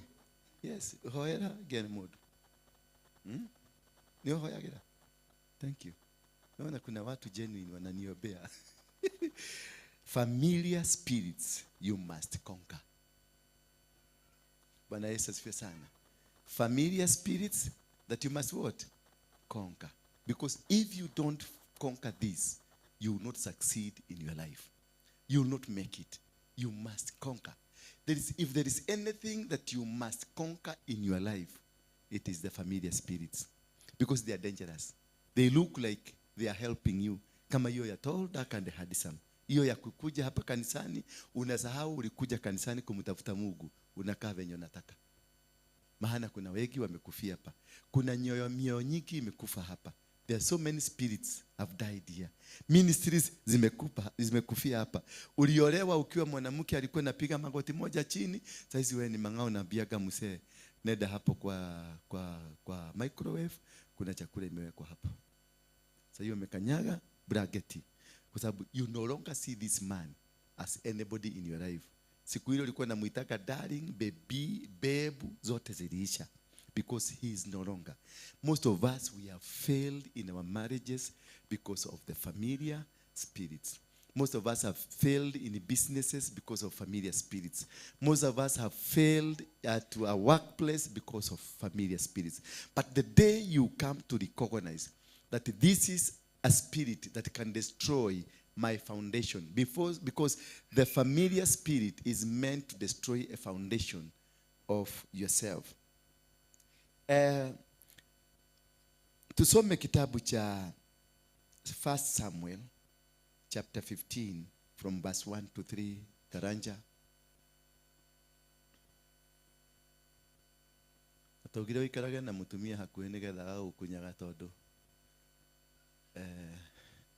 ni akuheaga ngima nyingi rucine.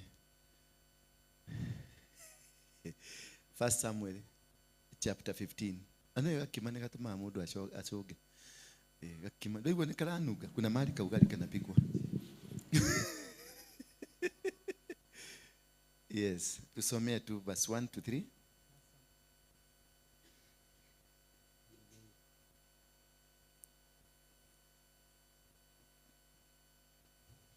Shika hii. Mpeleke.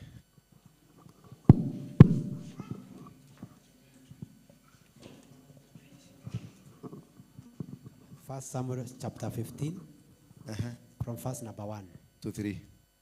Samuel also said unto Saul, the Lord sent me to anoint thee to be king over his people, over Israel. Now therefore, hearken thou to the voice of the words of the Lord. Thus says the Lord of hosts, I remember that which Amalek did to Israel. Now he laid wait for him in the way when he came up from Egypt. Verse 3, now go and smite Amalek and utterly destroy all that they have, and spare them not, but slay both men and women, infant and sucking oxen, sheep, camel and ass. Thank you. Praise be the name of God. During these days of Samuel and Saul and David, they were dealing with the people called the Philistines. The Philistines were a thorn in the flesh. The Philistines were people against the people of God. they became an obstruction to the will of God. Mtu anaitwa Goliath was a Philistine. And these Philistines, they were people who were trying, the people who were against the way of God. So today, because this is a topic I want to tutaisoma pia next time, I want to identify what kind of familiar spirits. We identify the types of familiar spirits. Once we identify, I will be explaining one by one as we identify them. Number one is a Philistine spirit. A Philistine spirit. Ni spirit ya Wafilisti. Sema Wafilisti. Wafilisti. Spirit ya Wafilisti. Inasema, who is a Philistine? A Philistine is a person guided by material being and is usually disdainful and intellectual and artistic value. Ni mtu ambaye kwake anaotaka kujua how are tall, dark, and handsome. They are greedy people. They are dishonest people. And they are unrealistic people. They want to live large. They want to take everything. They want to be in the position of control. They want themselves to be identified. It is me who started. It is me who did. They don't value. They have no space for other people. They want to take everything to themselves. They want to control everybody. And they want to manipulate everybody. Somebody will come. Tuko na hii klasi hapa na tumejipaga vizuri, but huyo Mfilisti akikuja hapa ataanza kuteka control ya hii klasi. Atakuwa ni yeye anajua, atakuwa ni yeye kusema, atakuwa ni yeye kufanya. They are greedy. They are disrespectful and they are unrealistic. They don't use their common senses. They wako hapo to bulldoze everything. They don't care who is going to lose. They don't care who is going to suffer. They don't care who is going to be disposed in from the position. They will come and grab everything. They will come and use, unaweza kumpatia pesa, organize event ya kesho, ayapotee na hiyo pesa, aende nayo. Ama huyo the Mfilisti akikuja hapa, unampatia ka position hapa, unamwambia kutoka leo wewe ndio utakuwa mkubwa kwa hii kanisa, usimamie department kesho. Sasa kitu ya kwanza atafanya, tusichana tu wote na wamama wako hapa, ataanza kuambia nataka kulala na wewe. Si unajua mimi ndio mkubwa wa kanisa. Sasa hiyo ndio roho ya Wafilisti. They want to manipulate, misuse and destroy souls. You give him money to plan, he eats the entire money. Na anakuja na atakufanyisha hesabu na akufanyisha kila kitu, na hata atakwambia hata wewe ndio uko na deni yangu. Because roho ile iko ndani yake ni ya Ufilisti. Roho ya kunyaganya, roho ya kudhulumu, roho ya kuuana, roho ya kukata miguu, roho ya kukata watu mikono. Wao watu wanakuaga sana kanisani. Ndio wanakatana miguu, ndio wanataka kulala. Kama kuna mwingine alikuwa hapa, hakuna mwanamke hakutaka kutogosa, hakuna mwanamke hakuambia ninakupenda, hakuna mwanamke hakupeleka kununulia nyama na hapa ama kununulia kahawa, because he felt himself he was powerful. He was the one commanding.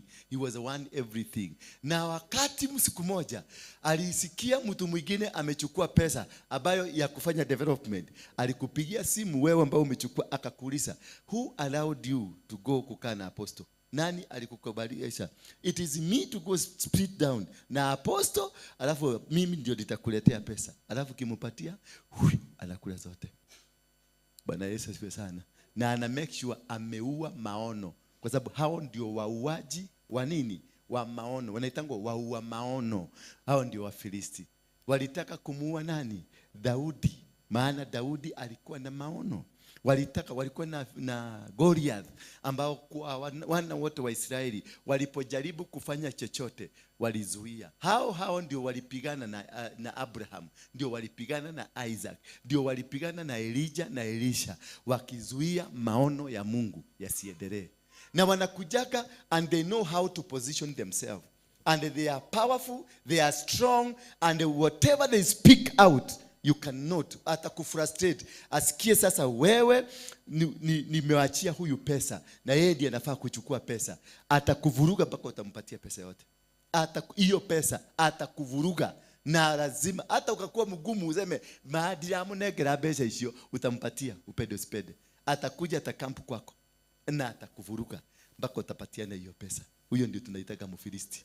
Wafilisti wana usherati mwingi sana. Na Wafilisti, they are full of themselves. Wafilisti, every word that comes from them is an arrogant word that is full of lies. It's a word, everything, they are arrogant. Number two, they are so greedy. They cannot allow you to settle down. They cannot allow you to own anything. They will always want to stop you. Ukijaribu kwenda wanakustop. Ukijaribu kufanya hivi wanakustop. Ukijaribu kwenda hapa wanakustop because they want at the end of the day frustration iingie kwa kila mtu ndio wakuje na solution. Wanaweza kukata stima huko juu, wakatie huko juu ndio na wajue ni wapi wamekatia. Alafu wakuje. Nyinyi mungangane, mupigane, mutafute, mufanye. Dakika ya mwisho atasema wacha niende nitafute food, mmoja najua anakuaga mahali fulani. Na huyo food ndio najua the best food wa kufanya hizi vitu. Anaambia food ukienda huko uitishe 100,000, 50 ni zangu. Bwana Yesu asifiwe sana. Kisha ukikubalika akipatiwa hiyo 100,000 anamwambia panda juu ghorofa ya pili. Hapo uende kwa kona. Kuna kawaya niliona kama kamekatika. Bwana Yesu asifiwe sana. Huyo mtu anaenda kushikisha. Umeona imewaka. Nakwambia hii kazi hii maneno kidogo hii niachiage mimi because they want to win you and they want to win the entire organization that they are only people carrying the solutions. They are very dangerous. Na hawa watu hawapigagwi immediately ukijua wameingia. Usiwapige, tembea na wao. Na ukijua ni watu greedy, wapatie. Tuache hiyo line wako greedy, mrushie kakitu akule. Ukijua hako kamepotea, mrushie kengine ukijua kamepotea. Because they have a convincing language and they have a convincing spirit. They can destroy you. If you are not careful to know them, you walk with them and putting mitego ya mahali popote. Anything you lay to them, you give them, you create a mtego. Yingine ukienda, you create a mtego. Yingine ukienda, you create a mtego. Because hiyo mitego umetengeneza, ndio itakuja kuwa witness yako. Ndio itakusaidia. Maana akisimama ashike microphone hivi aongee, yeye ndiye atasikilizwa. Na kama hauna evidence umetengeneza along the way, atamaliza pesa yako na atakumaliza. Bwana Yesu asifiwe sana. So these are people that you must handle with a lot of care. And that's why sometimes unaonanga watu wananiulizaga, huyu mtu amekufanya hivi na bado mnakula na yeye. Yes, I'm laying a dragnet because at some point nitamdrop. Bwana Yesu asifiwe sana. So ukiona mtu nimekudrop, ujue nilishakutega, nilishakujua. I know you. I know what you can be able to do. I know you are a Philistine. Wafilistine hawapigagwi gumi because wako na guo. Wako na kiguo cha chuma. Hauwezi kupigana na wao. Wanatafutia yako kamawe na unawarushia ukiwa bali kama Daudi. Venye alijua huyu ni kama higa karuini, akaweka kile kigodha ile na kuaga na Wajaruo na Waluhya, akasugusha, akaachilia na ikaenda. Ikagoga mahali decisive. Bwana Yesu asifiwe sana. Waluhya in the house. Waluhya in the house. Wajaluo in the house. They understand this language. Mjaruo akikurushia mawe inapitanga kama gari ya safari rally. Unasikia mpaka imeguruma. Sasa imagine ameweka kikodha. So Wafilisti you don't. Hata ukiangalia mwanaume wako, bwana yako unaona huyu ni Mfilisti, wacha kuingia kifua. Nyenyekea. Sababu hautamshida.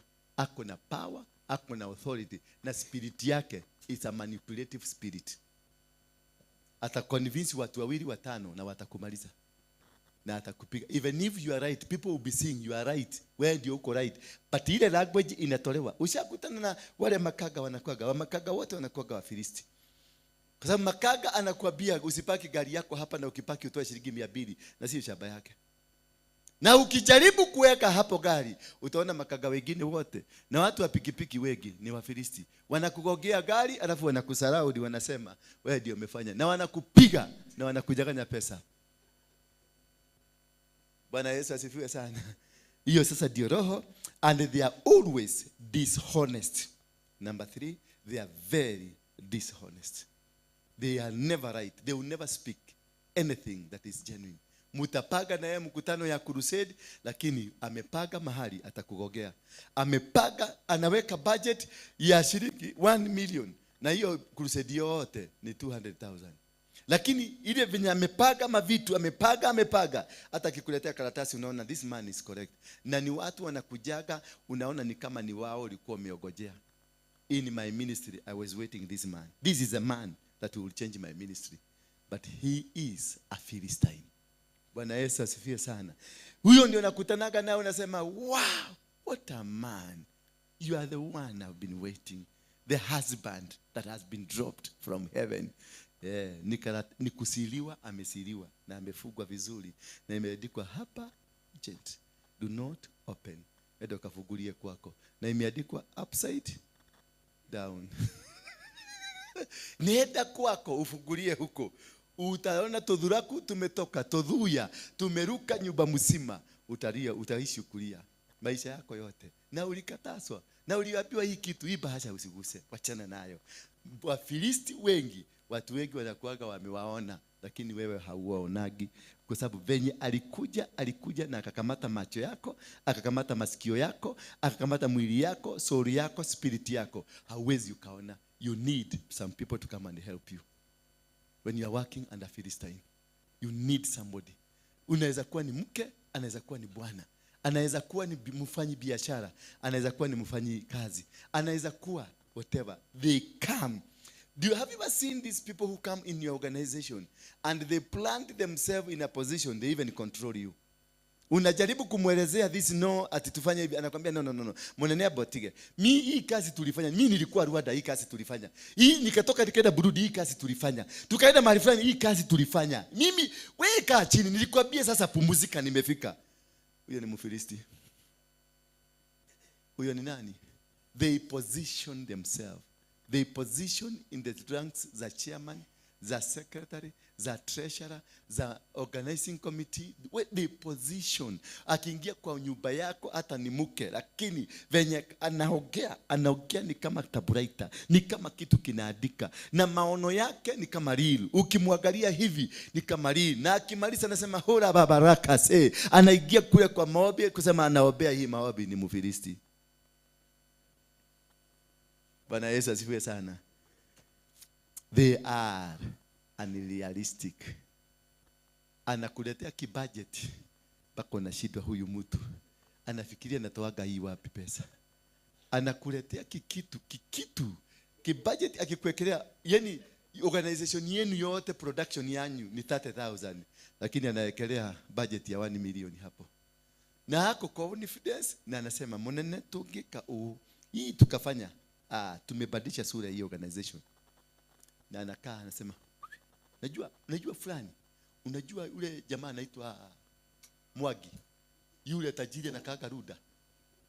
Nilimkuja tu nikampatia idea hii, na nikamwambia venye tukafanya na akatoa hiyo pesa tukaekelea.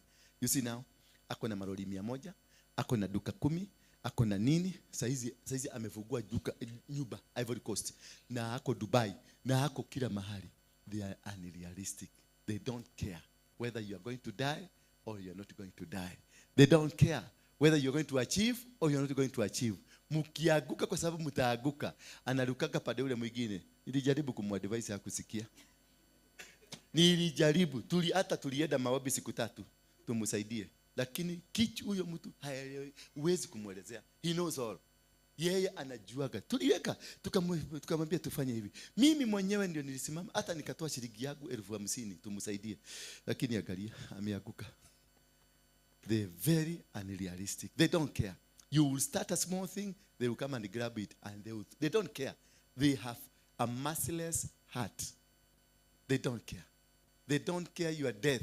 Atakaa na wewe mwaka mzima akikucholea, na atakugoga, na atakuagusha, Na yeye siku ya mazishi ndiye atachaga pesa mingi ya kununua saduku yako. Na atakuwa na handkerchief ya white akikuzika. Na atalia because achievement imefanyika. Bwana Yesu asifiwe sana. So ask your neighbor, wewe ni Mfilisti aina gani?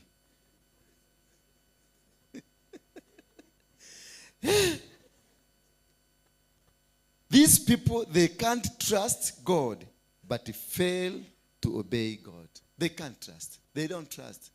They don't.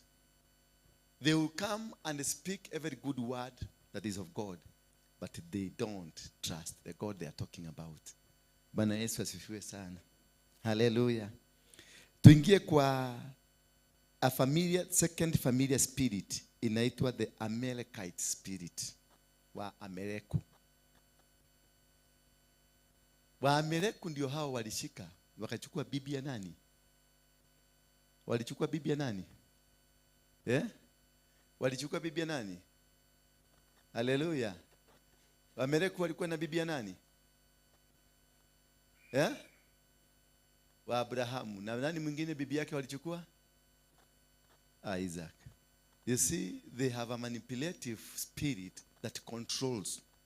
A spirit that is manipulative, that controls environments, controls humanity, controls your thinking. That these men, wakati walifika kwao, waliona vizuri wapatiane mabibi zao. Just imagine. Unaenda Ebu, unaona watu wa Ebu wanakuangalia vibaya, mpaka unawapatia bibi. Because the environment ya huko, it is very manipulative. Who is an Amalekite? An Amalekite is an enemy of God's people. They are descendants of Esau. Even though were close and related to Ephraim, one of the 12 tribes of Israel, they never trusted nor obeyed God. Amalekites are enemies of God's people. They are descendants of Esau. Even though they are also close to the family of Ephraim, one of the 12 tribes of Israel. One thing they have, the characteristics of an Amalekite, is they never trust nor obey God. They don't trust and they don't. Hao ndio watu wako kanisani, unamwambia pesa hii ni ya kanisa, anaiba na anaenda kukula. Na he doesn't care. She doesn't care. Unamwambia hii pesa ni ya mazishi, anakula. He doesn't care. He doesn't think. Hana feeling hata kidogo. Hawa ni watu ambao wako kanisani, wanakuja, anachukua mdada kama huyu, na anaenda na anamalizia na anarudi hapa. Na anaendelea na anashika microphone pale, na anaibisha ni kama hakuna kitu amefanya. They don't care. Kama Mungu, hata mkihubiri, Mungu anakuona. Yeye kwa moyo anasema Mungu gani? Bwana Yesu asifiwe sana. Hawa ndio watu wale ambao they can achieve anything by your failures. They will fail you to achieve their goals. Their strategy is to wear down and weaken and keeping you away from your destiny. They will wear you down and weaken you to destroy you from getting into your destiny. They are destiny killers. The Amalekites, they are destiny killers. They know you're a prophet of God. They know you have been called. They know the anointing that is upon you, but they will make sure they come and sleep with you. They will make sure they come and steal from you. They will make sure they come and misguide this ministry. They will make sure they come and destroy the praise and worship team. They will make sure wataingia pale achome zile mashini. They will make sure ataogea afanya. They will make sure they do something that will kill your tomorrow. Atakuja wewe ni muimbaji, atakwambia na kusupport katika uimbaji wako. Na mtaigia vizuri muigiane. At the end of the day, watafanya kitu mpaka hiyo uimbaji wako iaguke. Niliona my sister Rose Muhando, when alikuja aliimba vizuri, akaimba. Waliomwendea sio watu wa nje wa familia, ni her own sister and the manager ambao walikuwa kitembea na wao. Wakati waliona sasa amekuwa unuseful, they planted something. They gave her drugs akakuwa mtu wa madawa ya kulevya, baka akagojeka, akakosa kujielewa, ndio akasign contract zile zote alikuwa amesign, wakamuondolea, akawa saizi Rose Muhando hawezi kuimba wimbo hata mmoja wake wa zamani. Hata kuingia kanisani hapa mumuite wimbo wa zamani hawezi, because he signed off the contract to some other people. She cannot pray. Hawezi kuweka kwa sikiza tone, hawezi hata kuweka kwa simu yake. Wakimkuta nayo watamustaki, wamunyaganye ama afungwe. But ni her own songs. She cannot come to your crusade. Aibe nyimbo ile alikuwa anaiba zamani. Hawezi, because she is prohibited. By who? By the Amalekites. They tried to kill. Wakati alikuja akaobewa kwa ng'ang'a, alikuja nikakuja tukaenda crusade pale Banana na aliimba, lakini she could not take money in front of anybody. Na akaniambia usiseme umenipatia pesa, because the contract is against her picking any money from her own investment. How do you America? They will come, you will work, you will be working, they only come to pick.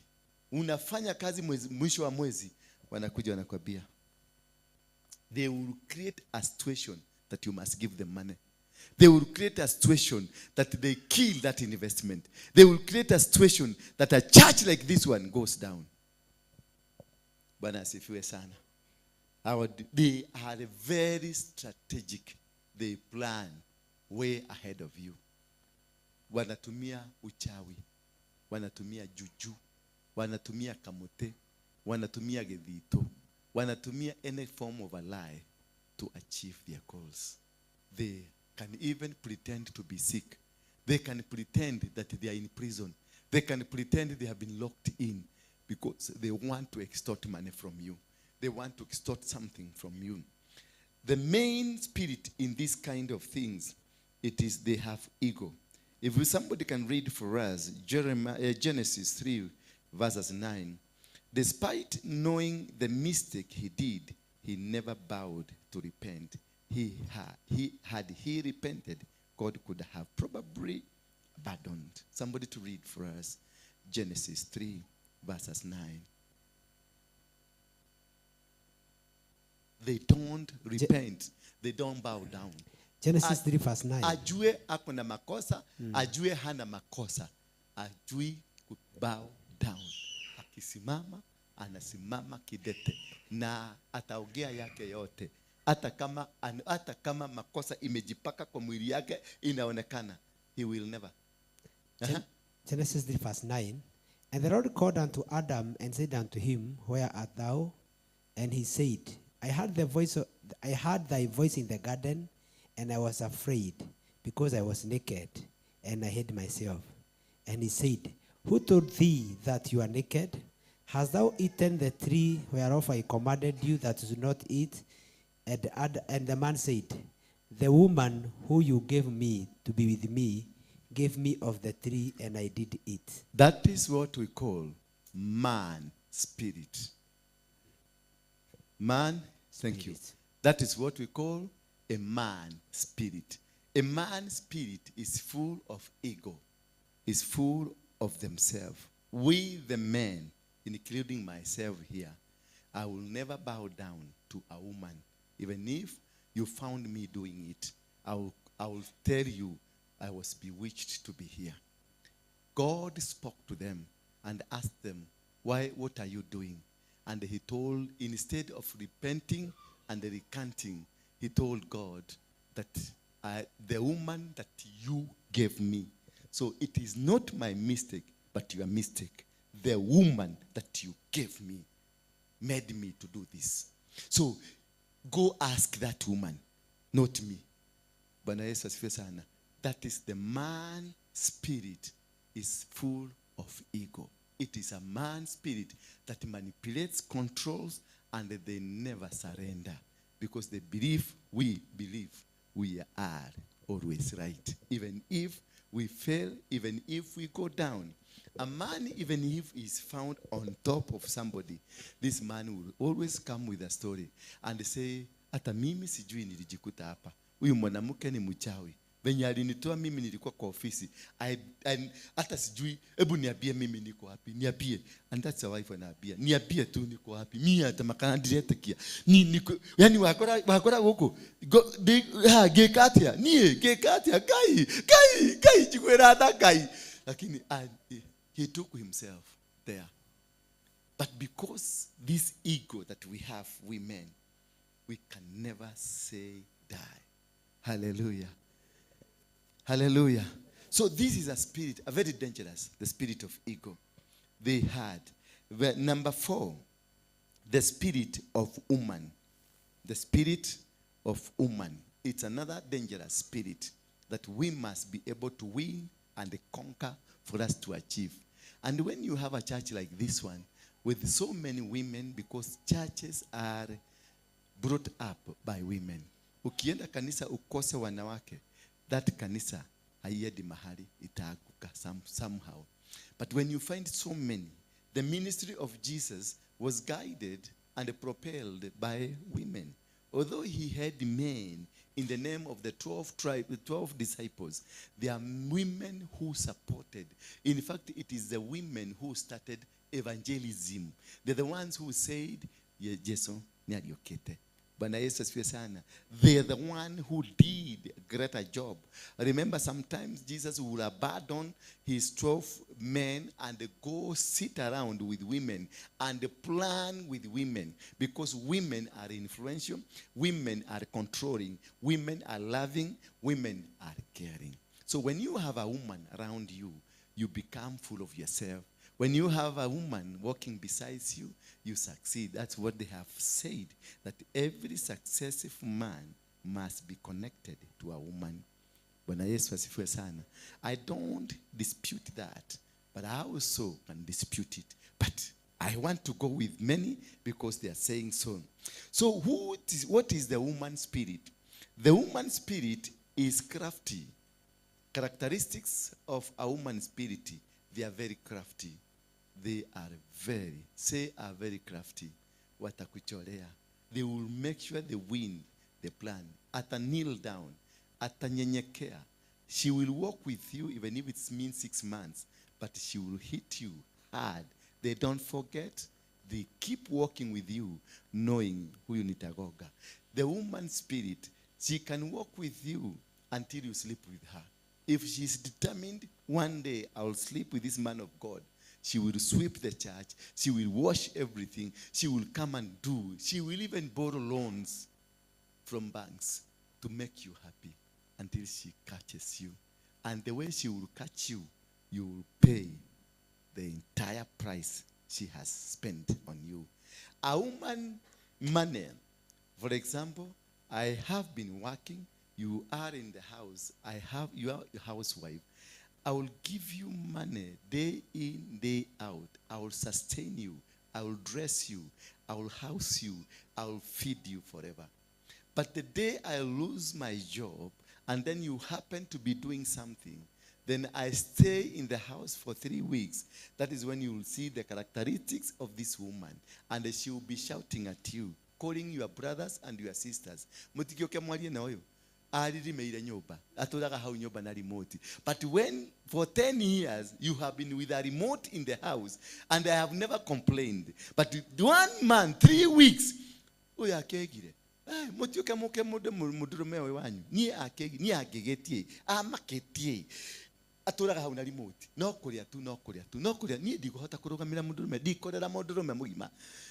he has always been with you. He has dressed you. He has given you anything that you wanted. Because of your craftiness, your money, my money is our money. But when this money shifts to you, it becomes your money. It can't come out again. It is taken somewhere. It is not a family investment. It is your investment. Praise be the name of God. And how you steal this money from us is a very nice way. Very nice way. Very godly way. Very nice and a comfortable way. And I'll be giving in, babe, aki oye, I'm stuck in a jam na gari yangu imeisha mafuta oye. And I'm not the only one. You send to many. And sending this message to many, you can send to 20. Oh, yeah. I'm stuck in jam and I don't have money. My card has just failed. Oh, you send me like 3K. I failed my car. Na ametumia 20. Send to many. And because, oh yeah, I love you, babe. Oh yeah, you are nice. You are looking nice. All of us men will send not 3 because I cannot send to you 3 that you asked. I will send you 5 because I want to show you I love you.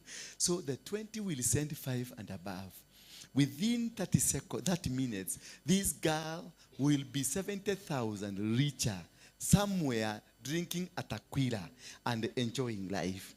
And then, and then the man that keeps the hair will be called, my hair is not looking nice, oh yeah. And the man will send money for what? And then the one who caters for the house rent will be still. Najua mwisho wa mwezi imefika, babe. Unataka sasa nikuwe na aibu. Unatakanga tu niwe na aibu. Babe, ngojea tu, wait 4 minutes. I'm sending money and the rent will be sent. Then that cowboy that enjoys the fish will come and pick the girl and take they go to enjoy until the following morning. The fools have paid the rent, have paid the hair, and have even stalked this young girl. They are very crafty. They are very crafty. Number 2, they are clever. Oh my God, the woman spirit is a clever spirit. It is like that of a snake. A woman will be with you, will walk with you, but you will never know she is packing. Every woman, including my mother and my shosho, until today, until today, my shosho complaint says, I will never, at one day I will have to pack. One day I will go. Your shosho still plans to run away. Your shosho still plans, she'll go back home. And she's shrewd. I remember one day I happened to get into my mother's phone. And my mother had borrowed me, had asked me to send her 20,000 shillings because she wanted something. She doesn't know how to put the pin and everything. She's not educated. But one day the phone cried. When I was around there, and I picked, nikasikia nika message, twing, twing, twing, twing. Nikaangalia, nikaona nika message ka M-Pesa, kameingia. So I was tempted to see how much, because nilikuwa nimemtumia 20,000. I was tempted to see how much is in the account of this woman of God. Then nikafungua, najua pini yake, tang tang, nikafungua kuangalia. Wow. Wow. Alikuwa na 135,000 shillings. And the time I sent her the 20, she was at 70. Then I saw my brother, naye pia aliambiwa the same message. Nikaona my sister aliambiwa the same message. Nikaona mwingine aliambiwa the same, and we all sent because we don't want our mother to be crying. We want to comfort our mother. As old as she is, she was able to pray around with us. That's a very clever spirit. Bwana Yesu asifiwe sana. Number 3, they are spies. A woman is the best spy you can have around you. They'll keep watch on your phone. They will keep watch on what you're doing. They know how you smell. They are the DCIs. Hallelujah. Bwana Yesu asifiwe sana. If you ask Pastor Karanja, anugagatia. Every person has a smell. Every human being has a smell. But you ask him, he doesn't know. If you ask Pastor Karanja, how does your wife smell? He doesn't know. But the wife knows Mr. Karanja how he smells. The wife knows when Karanja is in his mood, good mood, and when he's in bad mood. The wife knows when Karanja wants to eat meat. The wife knows when Karanja wants to drink a cup of tea. The wife knows when Karanja is preparing to have a cup of coffee. They know. The spying spirit, understanding moods, the swing moods that men has. They understand, but you will not be able to understand the swing mood of a woman. They are very, very cunning, they can hide. They can do anything without your knowledge. You can live with a criminal woman that has another 3, 4, 5 husbands without your knowledge. And always you go in a bar as a man and they be bragging around, my wife, my wife, my wife. Because they were able to tame you and put you in a cage. You only talk of my wife, alifanya, my wife, alisaidia, my wife, alienda, my wife. And the people you are telling my wife are your colleagues in the same crime. Bwana Yesu asifiwe sana. So that is how they are spy. Everything that happens in your phone. I have never touched the phone of any person around me in form of a woman. But this woman will know every detail. Ka message kakigia tu hivi anajua ni nani. Yani amerusha jicho muko naye na amerusha jicho ameona jina Catherine. Amerusha jicho ameona jina Lydia. Amerusha jicho ameona jina Esther. Amerusha jicho immediately hiyo jina Esther ina click na inawekwa hapa na inakaa hapa. Sasa ngoja siku taenda bafu uache nini hapo. Yataenda na ilikuwa last week. Haraka messages za last week. Esther alituma, oh my babe, okay sawa. Na inafugwa na inawekwa. Sasa unaogojewa ile siku. Sema ile siku. Unaogojewa ile siku. Sasa ile siku ya kuambiwa maneno. Unafunguliwa kitabu mpaka unashindwa. All this information, where did they get from? They have the capacity to offload and upload every information. Hallelujah. Number 4, they are manipulative. I was talking to somebody. Na niambia, yeye, bwana yake hajui, hata bwana anasemaga hajui venye anajikutaga kwa huyo mwanamke. Unajikutaga tu kwa mwanamke. Yaani unamchukia, mnapikana, mnadharauliana na hata umtaki. But tomorrow jioni utajikuta kwa hiyo mwanamke ukipledge loyalty, ukisema I am sorry. Ni adimenya kama mtumio hicho. Sasa bibi yako dimenya agetumia kiu niki kiajekereire. Kitumia kiu niki shaitani niki kware. Dimenya niki kiajekereire. Kube huyu mwanamke alikukamata. Every information that she wants from you, you will give. Because of the manipulative nature. Manipulative. She will manipulate you against your wife. She will manipulate you against your brothers.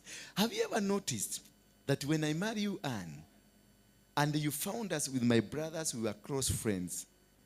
When I marry you, I'll start hating my brothers. I'll start seeing my brothers as my enemies. I'll start seeing my brothers as though they're the one who have caused me the miseries I've gone through. Why? Because of the manipulative nature. Because she wants to control me.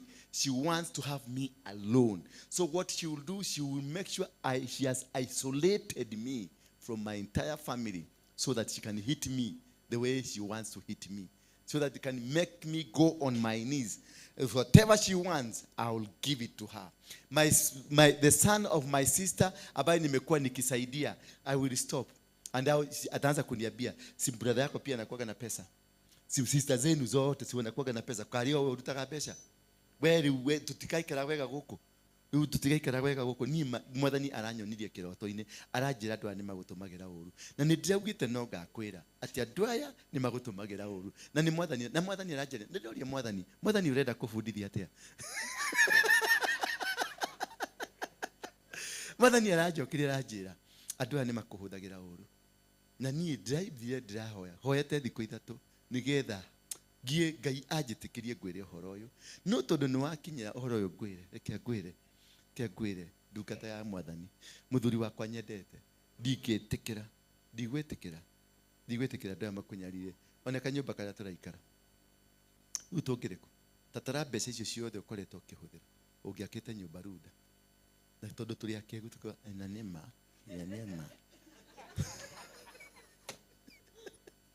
Bwana Yesu asifiwe sana.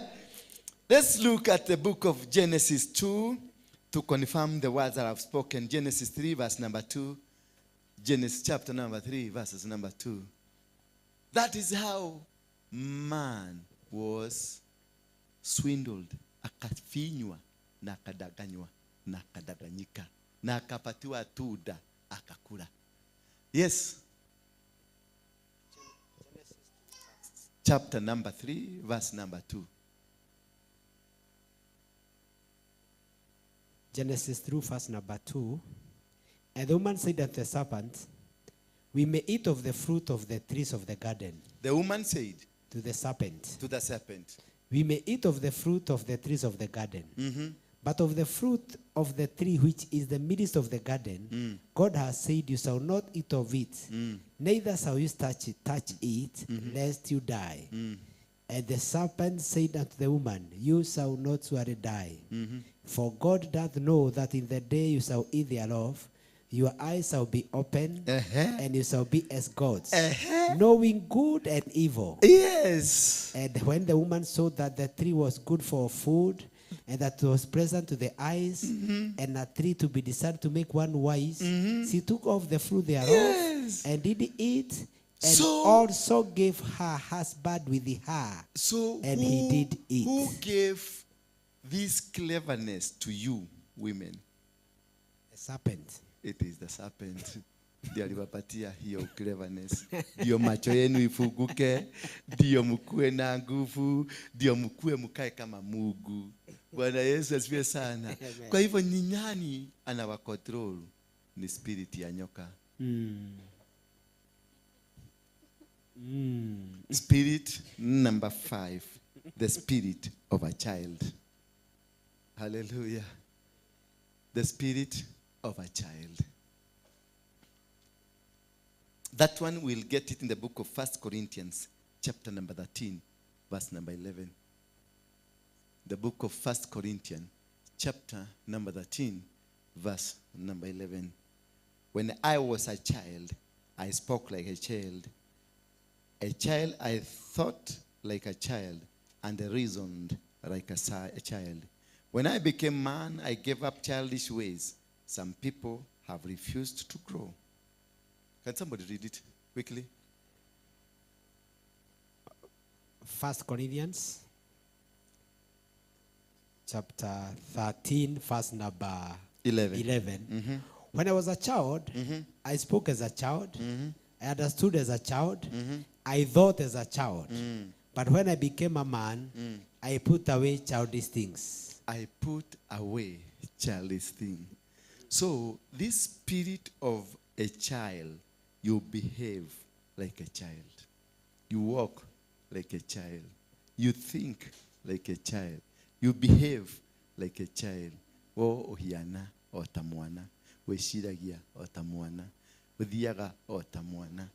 And this spirit causes so many people to drag. It's a spirit that drags people not to go forward, but causes you to stagnate. The spirit of a child stagnates. Because I will come to you with a very good agenda.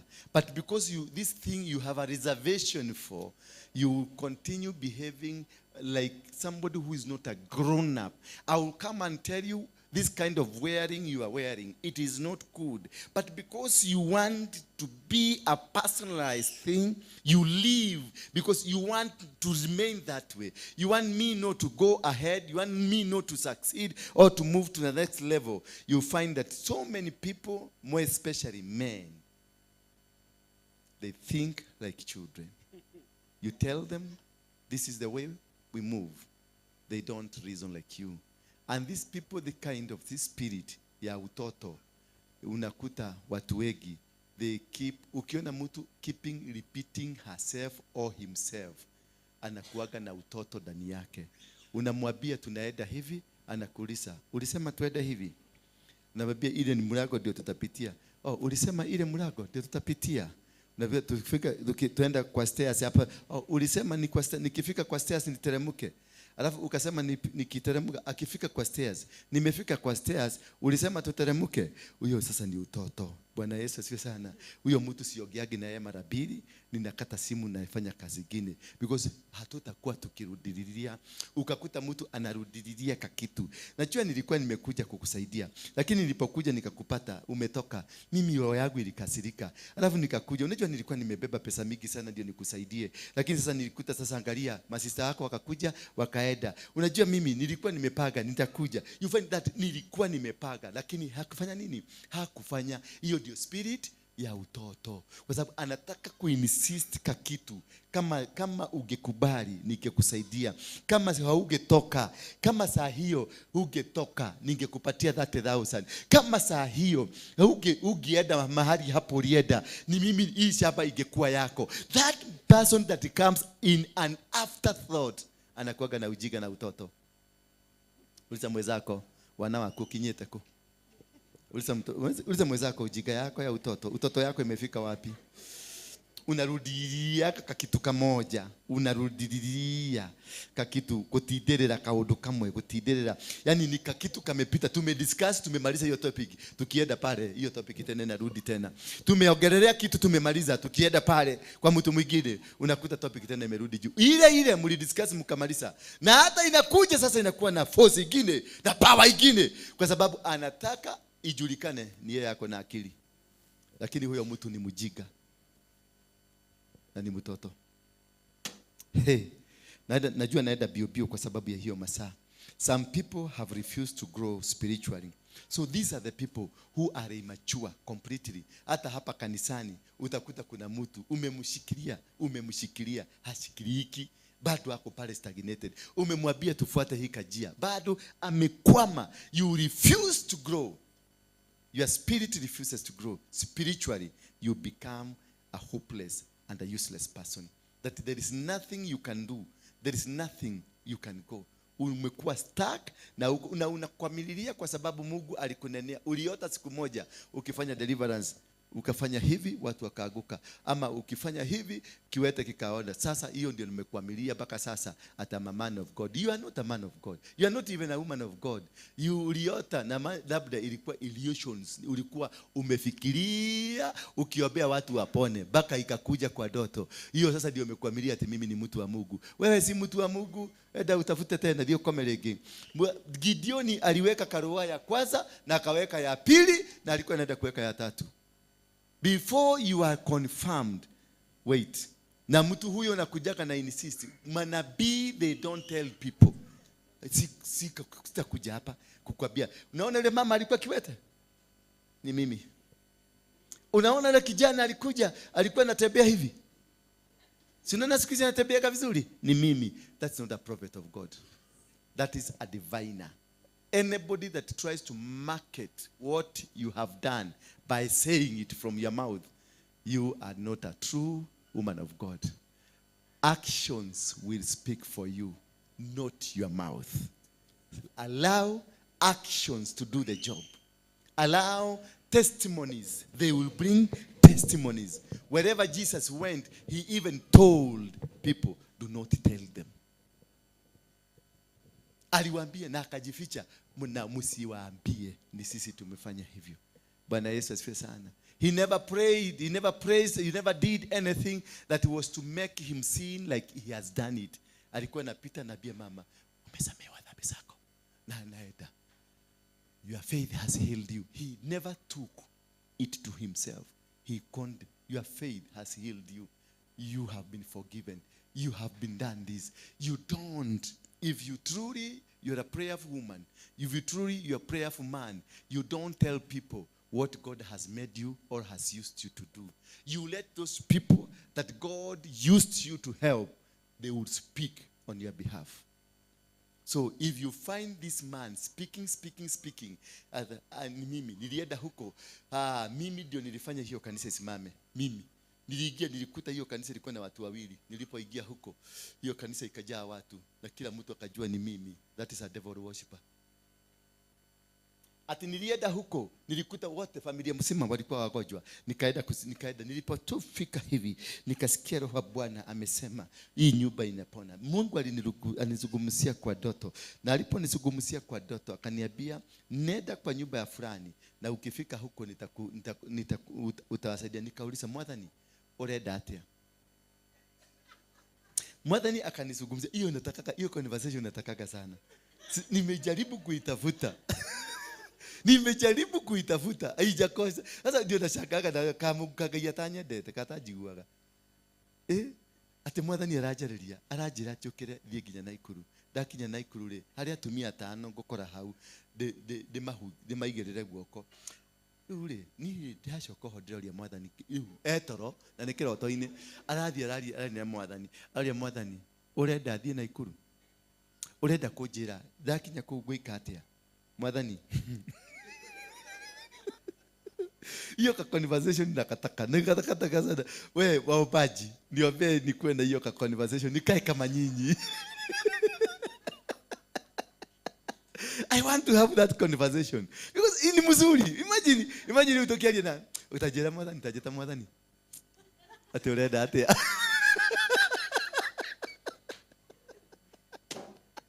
Hiyo conversation hiyo ya wamama inakuwa na wamama manabii. Hiyo sasa I asked God, what do you want me to do? And God answered, akaniambia toka hapo uende mpaka Kariobagi, utakuta mama hapo anaitwa Catherine, ako na shilingi 5,000. Ndio nimekuja. Na nimekuja hapa, nimeuliza Mungu, ni wewe umenituma kweli? Mungu akaniambia nimetuma. Akaniambia utakuta Catherine atakuwa amevaa nguo ya yellow. Bwana asifiwe sana. The spirit of the infant. There is a spirit of a child and the spirit of the infant. Let's look at the book of Isaiah 55, verse number 1. The spirit of an infant. Who is an infant? Who is an infant? Infant. Yeah? Kale kamezaliwa. Ndio ka infant. Yes. The spirit of an infant. I think suppose that a spirit of an infant, somebody, 55, Isaiah, chapter number 1, verse number 1. Yeah. Quickly.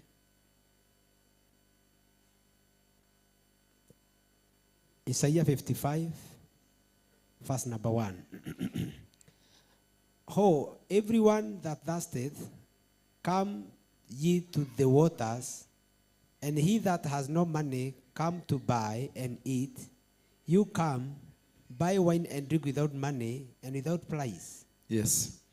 This is a spirit that is a process of maturity. You may be seated. It is a process of maturity. But this kind of people that are in the spirit of infant, they refuse to mature. That's number 1. They don't mature at all. Unakutaga tu ile ujiga mlikuwa naye secondary mpaka saa hii ni mzee ni mama hakuna hiyo ujiga. They refuse to mature. Number 2, they refuse to see any opportunity. Hata ukiwaambilia that sasa ukifanya hii kitu in 5 years this will happen. Ukiwaambia hii nyumba tunakuja na hii nyumba Mungu atatubariki na atatuinua, they don't see. Ukimwambia tunaenda Thika kufanya crusade, they don't see. Ukimwambia tuende tukalime Mwea, they don't see. They refuse completely to see any opportunity.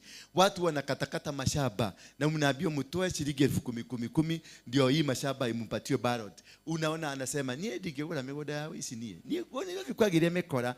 Na huyo mtu alikuja wakati Nairobi ilikuwa imefika Kayole, imefika hapa Buruburu na alikuwa na pesa. Mpaka saa hii anakaga nyumba ya Mkoboro. Ameenda nyumba mpaka Ruai Choka na huko kote mashamba imekuwa occupied. Akiugaga nie digegora. Yeah, I cannot risk my money. Na wengine walirisk na wakakuwa ni matajiri sasa. Hiyo ndio in spirit of infant. They refuse to grow. They also refuse to see any opportunity. They spend on worthless things. They will have money. Instead of buying a piece of land, they will have used money to do lavish things. Wataenda wakule, wataenda kwa mehoteli, watafanya birthday, kitu mazuri, wataenda kila mahali, doing a lot of funny things because they have money. But if you tell them to invest, they will not invest. because they think their money will be stolen. But what they did with their money yesterday, walikunywa pombe na wakakula manyama na wakaenda wakakojoa na wakaenda choo. Zote wakaziwacha huko. Afadhali sigienda na mwizi usemage ule jamaa aliiba pesa yangu. Na ungekuwa unakimbia polisi kusema this man owes me money. But all the money uliwacha Masai Mara, you spend 200,000 in Masai Mara. Na ile plot ulikuwa naitiwa ni ya shilingi 20,000. Hallelujah. Have you ever found yourself in a situation that you spend, somebody will come and ask you, give me 5,000 to fanya nini? Hii inaitwa itakuwa.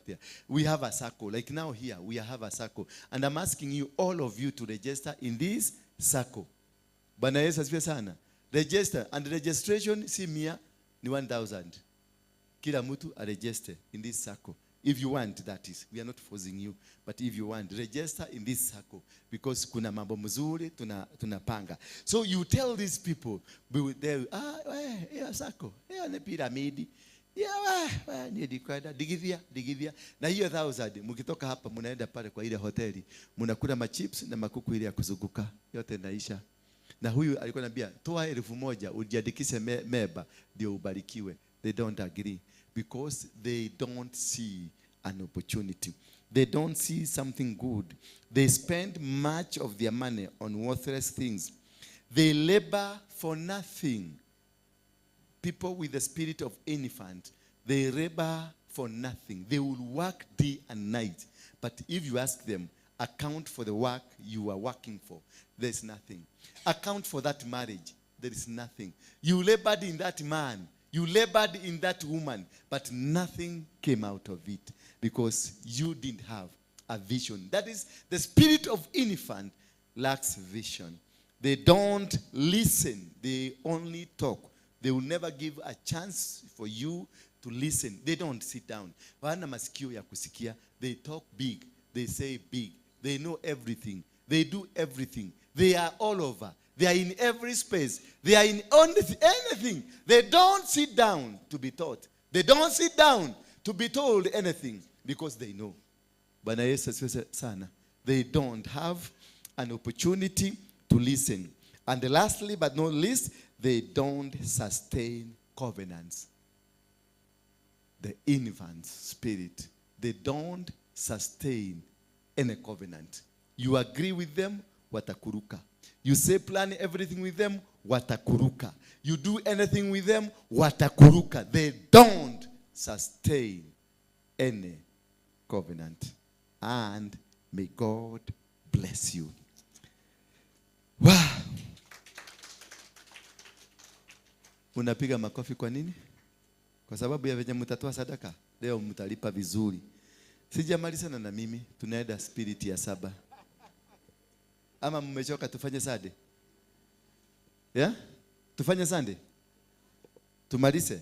Because I think they are tuko number 7. There are 3 more. I'll try to run very fast. Sita explain sana. In the book, the spirit of number 7, the spirit of oxen. What is an oxen? For the people who went to school like, yeah? Oxen. O-X-E-N. Bulls. The spirit of a bull or an oxen. We find it in the book of Job, chapter number 39, verse 9 and verse number 10.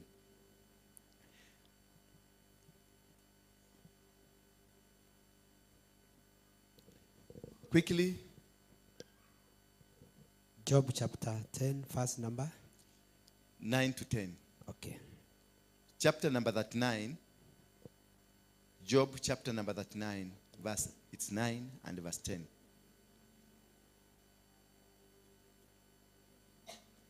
Okay. Job 39 verse 9 inasema, I was dumb. Mm-hmm.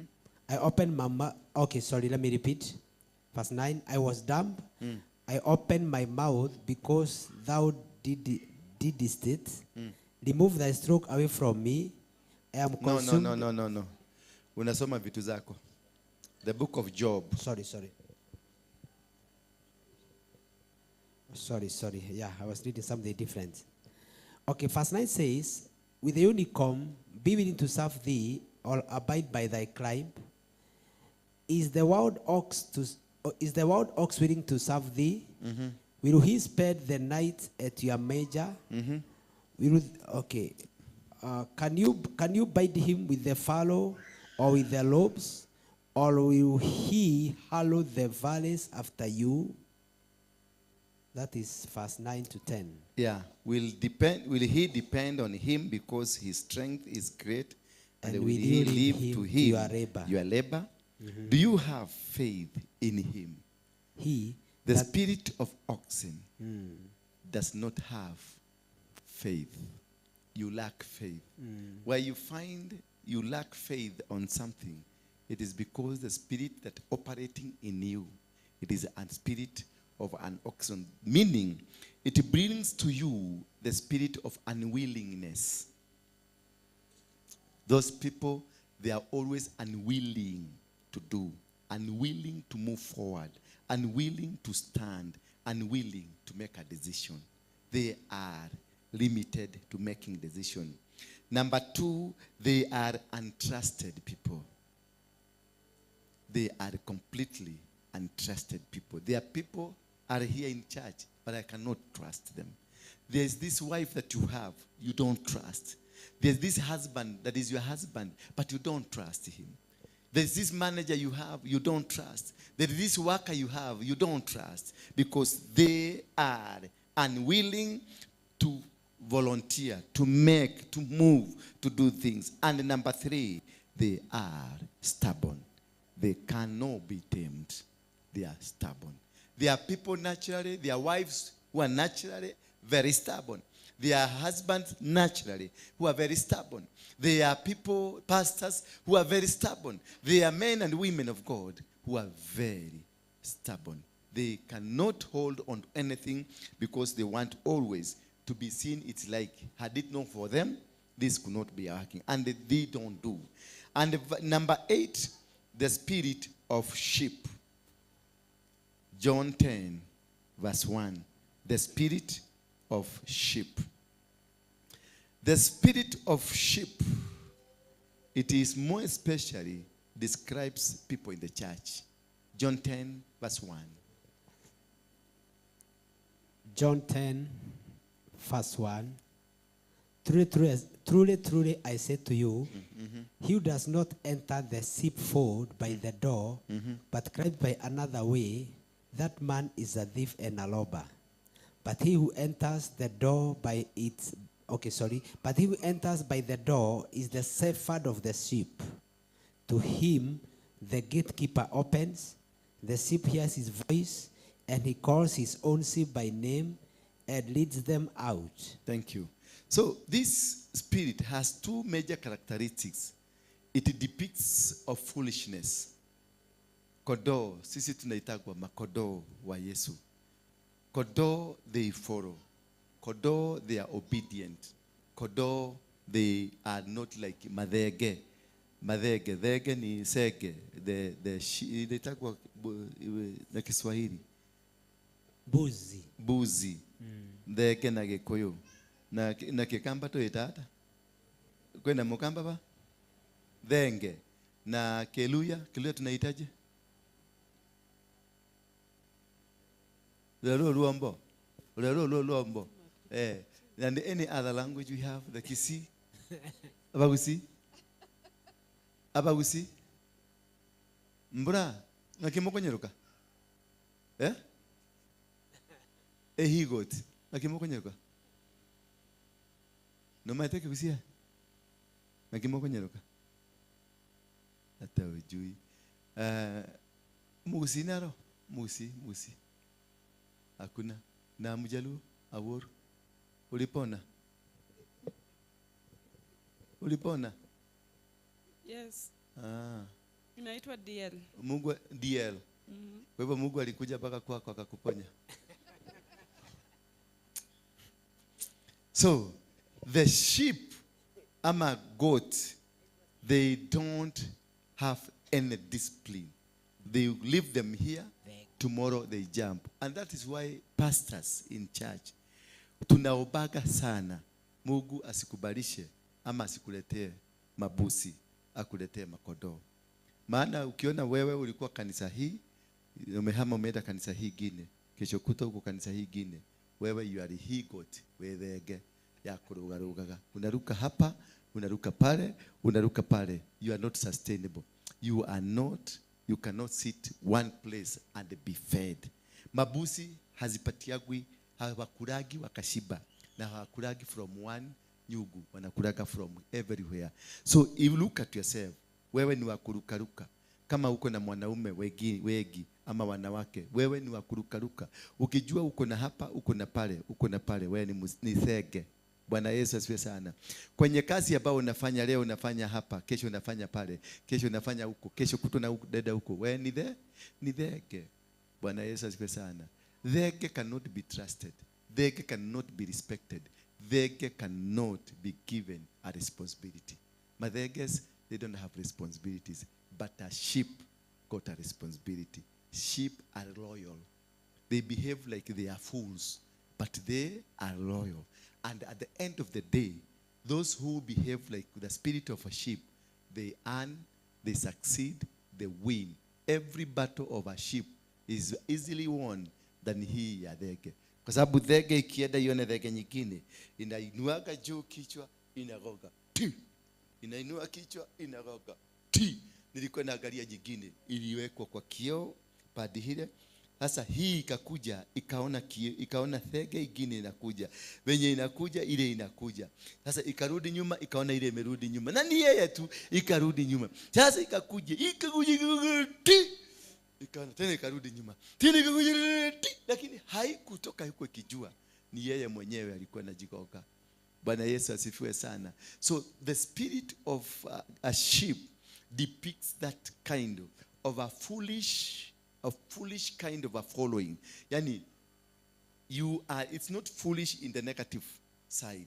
The foolishness of being loyal, being genuine, being sincere, ready to work, ready to serve, ready to live. Yani, you put down the entire ego you have for this mission to succeed. Tena, the negative side, this sheep spirit, it is in the said inakwanga na you become too religious. When you become too religious, you have that spirit.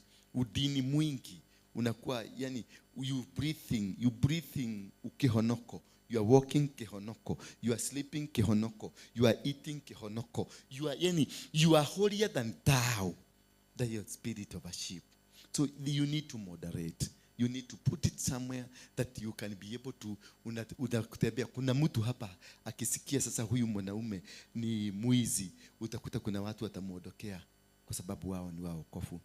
Ukisikia huyu msichana ni msharati, kuna mtu atamuondokea kwa sababu ni msharati. Lakini kumbuka, unaenda na uuliza huyo mtu, umeokoka? Umeokoka? Kwa hivyo uliokoka kutoka kwa nini? Umeokoka.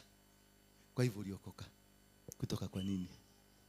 Lakini huyu mwanama umesikia ni msharati, hutaki hata mkae karibu na yeye. Lakini wewe ulikuwa kitu kibaya, mchawi. Hata wakati uliokoka, edito ilikata kwa suruali. Bwana Yesu. Lakini kwa sababu sasa umeokoka, na hata unakaaga biguni, unateremka leo asubuhi ndio mnakujaga, jioni saa hizi mnapada. Unaona ndio naharakisha, ndio wale wakupada waanze kupada. Haleluya. Ndio sisi wakukaa hapa duniani tuendelee kukaa hapa. So ile unaona urokole mwingi, udini mwingi ndani yako, that you look like other. Ukiangalia watu wengine unaona ni kama wote ni wajika, wewe tu ndio huko.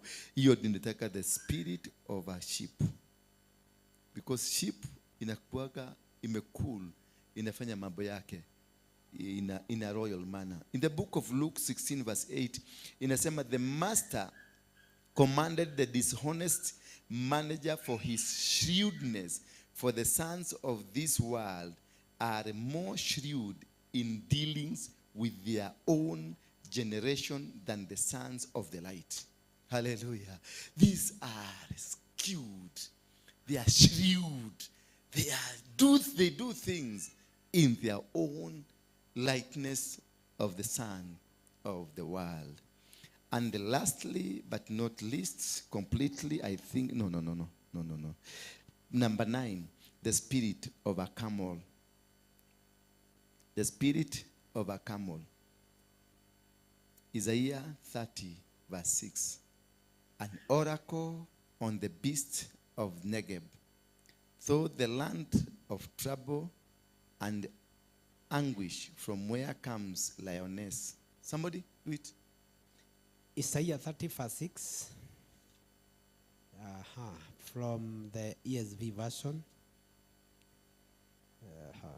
Inasema, an oracle of the beasts of the Negeb, through a land of trouble and anguish, from where come the lioness and the lion, the under and the flying fierce serpent. They carry their riches on the backs of the donkeys and their treasures on the hump of camels, to a people that cannot profit them. Yes. Verse 6. Verse 6 and verse 7. Verse 6. Tumesoma? Verse 6. Sorry. Yes. Thank you. Yeah. This is the spirit of a camel. Wengi tuko nayo. Tunabebaga mizigo mingi sana ambayo haitusaidii. Tunakuwa ma responsibility mingi sana which is not of any help. You get into life of a man, unamfanyia kazi mingi, unafanyia kila kitu. At the end of the day, you end up with zero. You get a woman in your life, you walk with this woman. At the end of the day, you come out of zero. You come to a place like this one. You do a lot of work. You do a lot of commitment. But at the end of the day, you don't work. Because there is a spirit that stops you from getting to what you are supposed to earn. That you have worked. Na ikifika siku ya kwenda kukula, unanyimwa, unawachwa kwenye jagwa. Then they live in the desert. Bwana Yesu asifiwe sana. Hallelujah. This spirit, it is deep in spirit. It's a very strong spirit. Very strong spirit. Because a camel lives in the desert. It can survive without water. It can survive without food. It can survive because the spirit in it is very strong. But remember, this camel, they carry very rich people. In the Ukenda huko Middle East, they carry kings. They carry people that are of a class. But if you look at the benefit they get, they don't get these benefits. They carry power and the riches, but never benefit from them.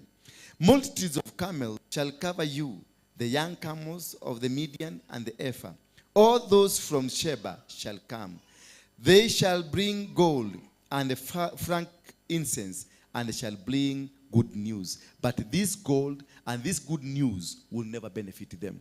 You have been in such situation, but you take good news, you carry good things, but these good things are not benefiting you.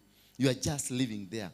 Lastly, number 10, we have the spirit of a donkey. Wow, this is bad spirit. Job 39, verse number 5. Job 39, verse number 5.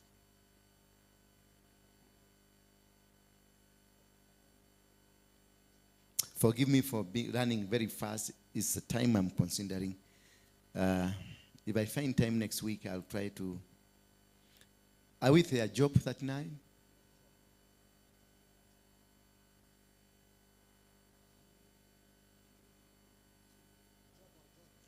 Job 39, verse 5. Job 39, verses 5. Job 39 verse 5 inasema, from the ESV version, who has let the wild donkey go free? Mm-hmm. Who has loosed the bolts of the swift donkey? Mm-hmm. To whom? Okay, I think that's there. Yeah. So they're asking, who has let the wild donkey go free? free? Who has led? Because a donkey is supposed to be a slave. Jesus sent John to untie the donkey. So this is the spirit. Every donkey, you can feed it, you can give everything. And these are type of people that you have in a church, you have in your family, you have in your business. The people you help them, the people you help raising them, the people you help caring for them, the people you pray for them, the people you stand in for them, but they are thankless. Bwana Yesu asifiwe sana. They are completely thankless. If you find such a person that you stood with them when they were in trouble, when you walked with them when they were down, you lifted them when they needed help, you raised them when they needed somebody to talk to them, and they abuse, they steal from you, they destroy you, they backbite you, they backstab you, they walk again away from you, they have a spirit of a donkey. This has happened when you keep in, you bring in your brother, you bring in your sister, you bring in a relative to where you live, and you start living with them. But at the end of the day, the way they will walk away from you, it is shocking.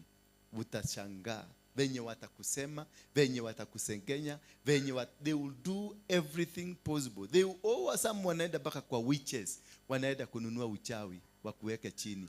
Lakini wewe ndio ulimulea. Hata kaada wewe kale akakwaza kuvaa, wewe ndio ulinunua.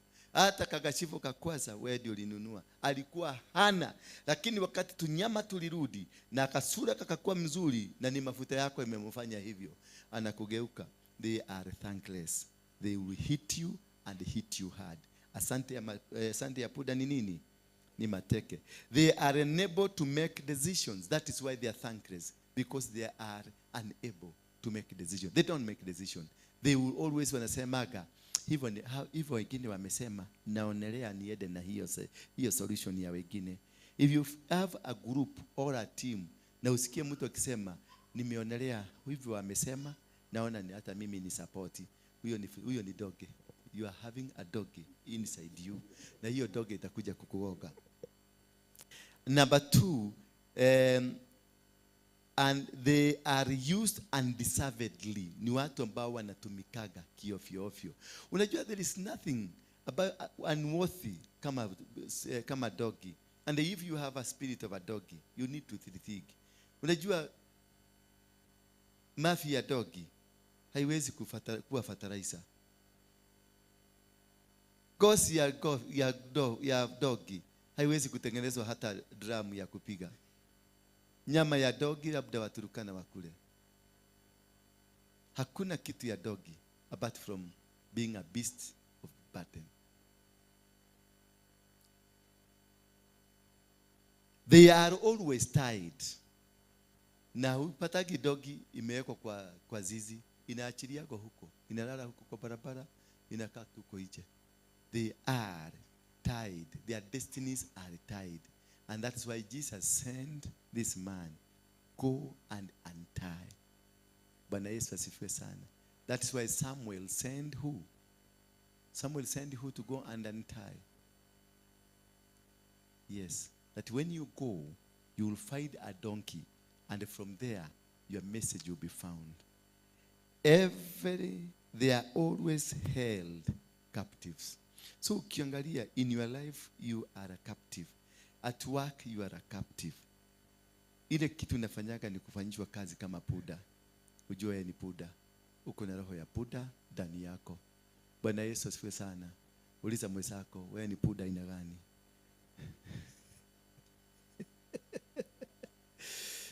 Ukuithagio merigo atia. Muulize tu, unabebago, unachukuliwago wanaki aje? Mwambie tu, unachukuliwago wanaki aje? You invest a lot, but somebody comes and eat it. Tamoria, ukuwa wanatia. Muulize tu.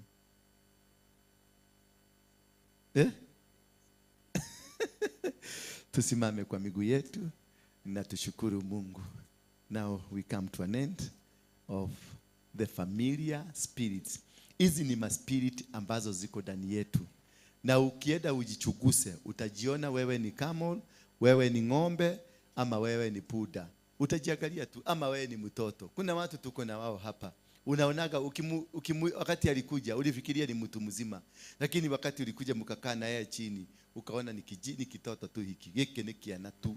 Ni ulimumutheri kiana kiana kitako kiana. Unapata mtu unafikiria huyu atakuwa bibi na unafikiria sasa umeagukia. Ukipeleka tu mkienda kukunywa kahawa ndio utaona anakuja. Unaona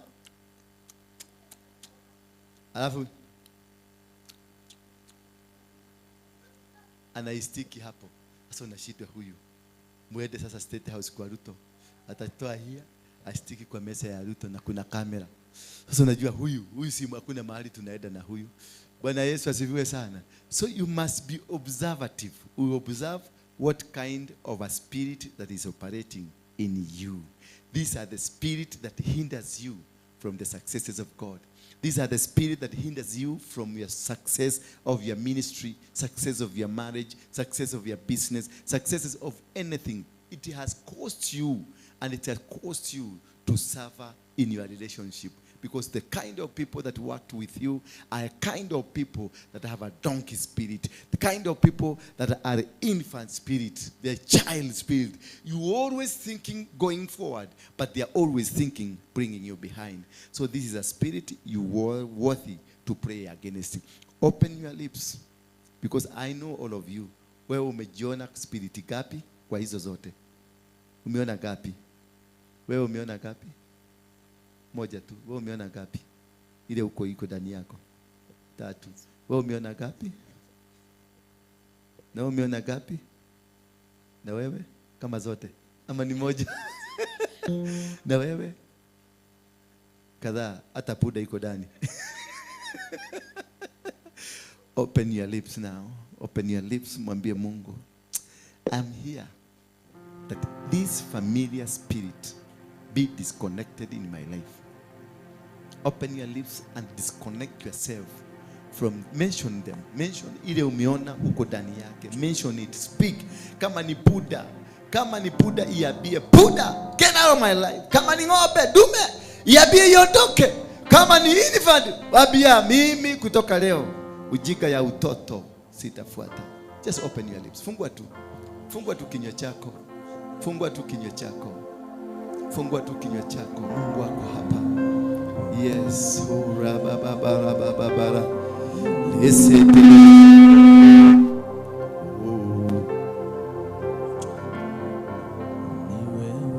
Ni wewe Bwana, jawabu la maisha yangu. Ni wewe Bwana, jawabu la maisha yangu. Ni wewe Bwana, jawabu la maisha yangu. Sema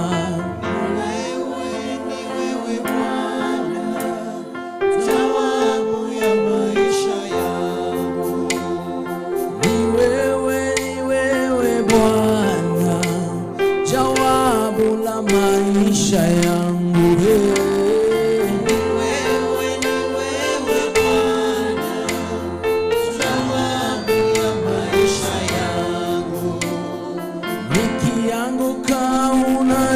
Kota jawabu la maisha yangu Bwana. Ni wewe Bwana, jawabu ya maisha yangu. Ni wewe Mfalme, jawabu ya maisha yangu Baba. Ni wewe Bwana,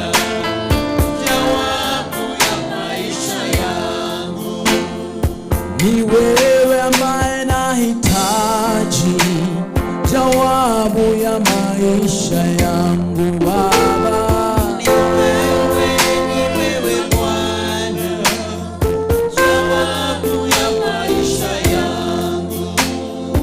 Ni wewe Baba, jawabu ya maisha yangu.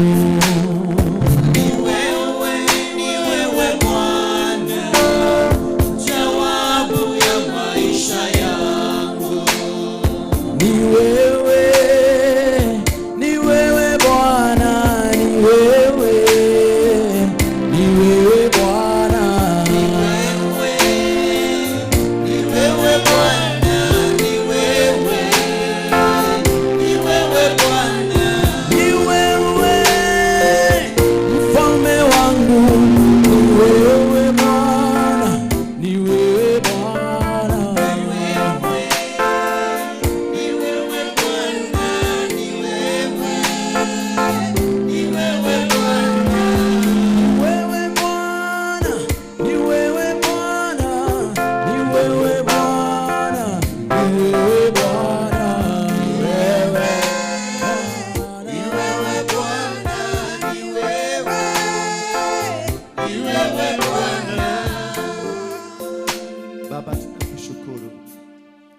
tunasema ni asante, maana umetufikisha kiwango hiki.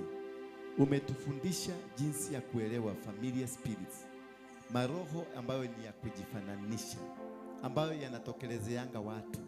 Na hii maroho ambayo inatokelezeanga watu, inatokelezea katika ndoto, katika maono na katika maisha ya kawaida. Ninakuomba Baba, tubadilishie maroho yoyote ambayo yamejifananisha katika maisha yetu. I seek God that you may change our life. Kuna wengine wameota, na hata wameota na watu wakubwa wakilala na wao. Wengine wamekuwa na ndoto ya wachungaji wakilala na wao. Ndio kusudi tu ili maroho ikuje ijifananishe. Lakini kutoka sasa kwenda mbele, I cancel this masquerading spirit. I cancel this masquerading spirit. Kuna wengine walikuja kanisani wakajifananisha kama ni kwamba ni watu wako, lakini walikuwa manyoka. I cancel this masquerading spirit. I cancel this spirit that has come to torment us. Let's cancel this spirit that has caused this pain. Wengine katika familia zetu tumeteswa na maroho ambayo ni ya kujifananisha. Tumeteswa na wazee ambao wametujifananisha. Tumeteswa na wamama waliojifananisha. Tumeteswa na watoto waliojifananisha. Tumeteswa na mabosi ambao walijifananisha kuwa ni watu wazuri, lakini kumbe walikuwa watu wabaya. Walikuwa na spirit na maroho ambayo ni mbaya, ya chuki, ya kumaliza, ya kuangamiza. Lakini kutoka sasa, kutoka leo, watoto hao wote ninawafungua from any familiar spirit that has been operating in them, any spirit that has squandered in their life, that has to be conquered. And I destroy every spirit speaking against their lives. From today, God,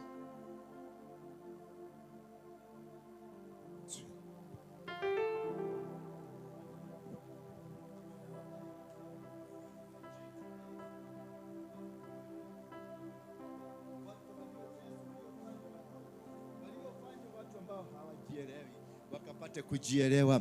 Waliofanywa kama watumwa wafunguliwe siku hii ya leo. Walioteseka na walioteswa wakachukuliwa ni kama watu ambao hawafai katika jamii, wapate kunawiri. Nyota zao na zikafunguke sasa. Nyota zao na zikainuke sasa. Nyota zao na zikakubalike sasa. In the mighty name of Jesus Christ, I set you free in Jesus' name. Somebody say amen. Put your hands together for Jesus Christ. Now, leteni mishahara ya klasi umwekelee hapa. Mishahara ya klasi ya kukua klasi. Klasi hii inalipagwa. Acha kuniangalia macho ya huruma, ingia kwa mfuko wekelea kitu hapa. Hata kama hakuna bahasha wekelea tu hapa. Wale ambao wanajua klasi. Hii ni madhabahu na kuvunjia. Hii ni madhabahu tunavunja. Yeah, those kind of things that have been operating in your life. That is why I normally ask you, you give, whatever you give now is a sacrifice. It is not an offering. And a sacrifice will come from your heart. God will speak. Hapo ndio mtu unauzaga mukai wauga atutemera kwa 5. Naweza taka Mungu sasa wabie mtu kila mtu 50,050. Namba ndio ile. Kwa wale wako na simu, wako na pesa kwa simu, tuna pay bill. Ni pay bill ni ya Equity. Pay bill ya Equity inakuanga 247247. Our account number is 239555. Wekelea tu hapo. Ni kufungua, ni madhabahu. Na alafu mchukue bahasha. Hii ni ile ya last time. Sasa mchukue bahasha for next time Sunday. By the time you come, we shall be giving testimonials. We shall be giving our testimonies of what God has done to us. Because out of the teaching umesoma leo, that is one that is going to cause the miracle that you've been looking for. It is not mkono yangu nikuwekelea mkono. Wachana na mkono yangu.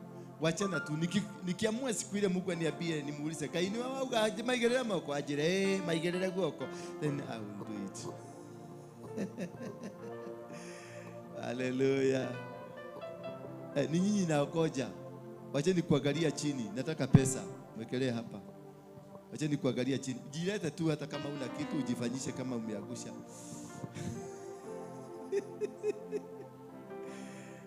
Wakapi wamebarikiwa na mafundisho ya leo?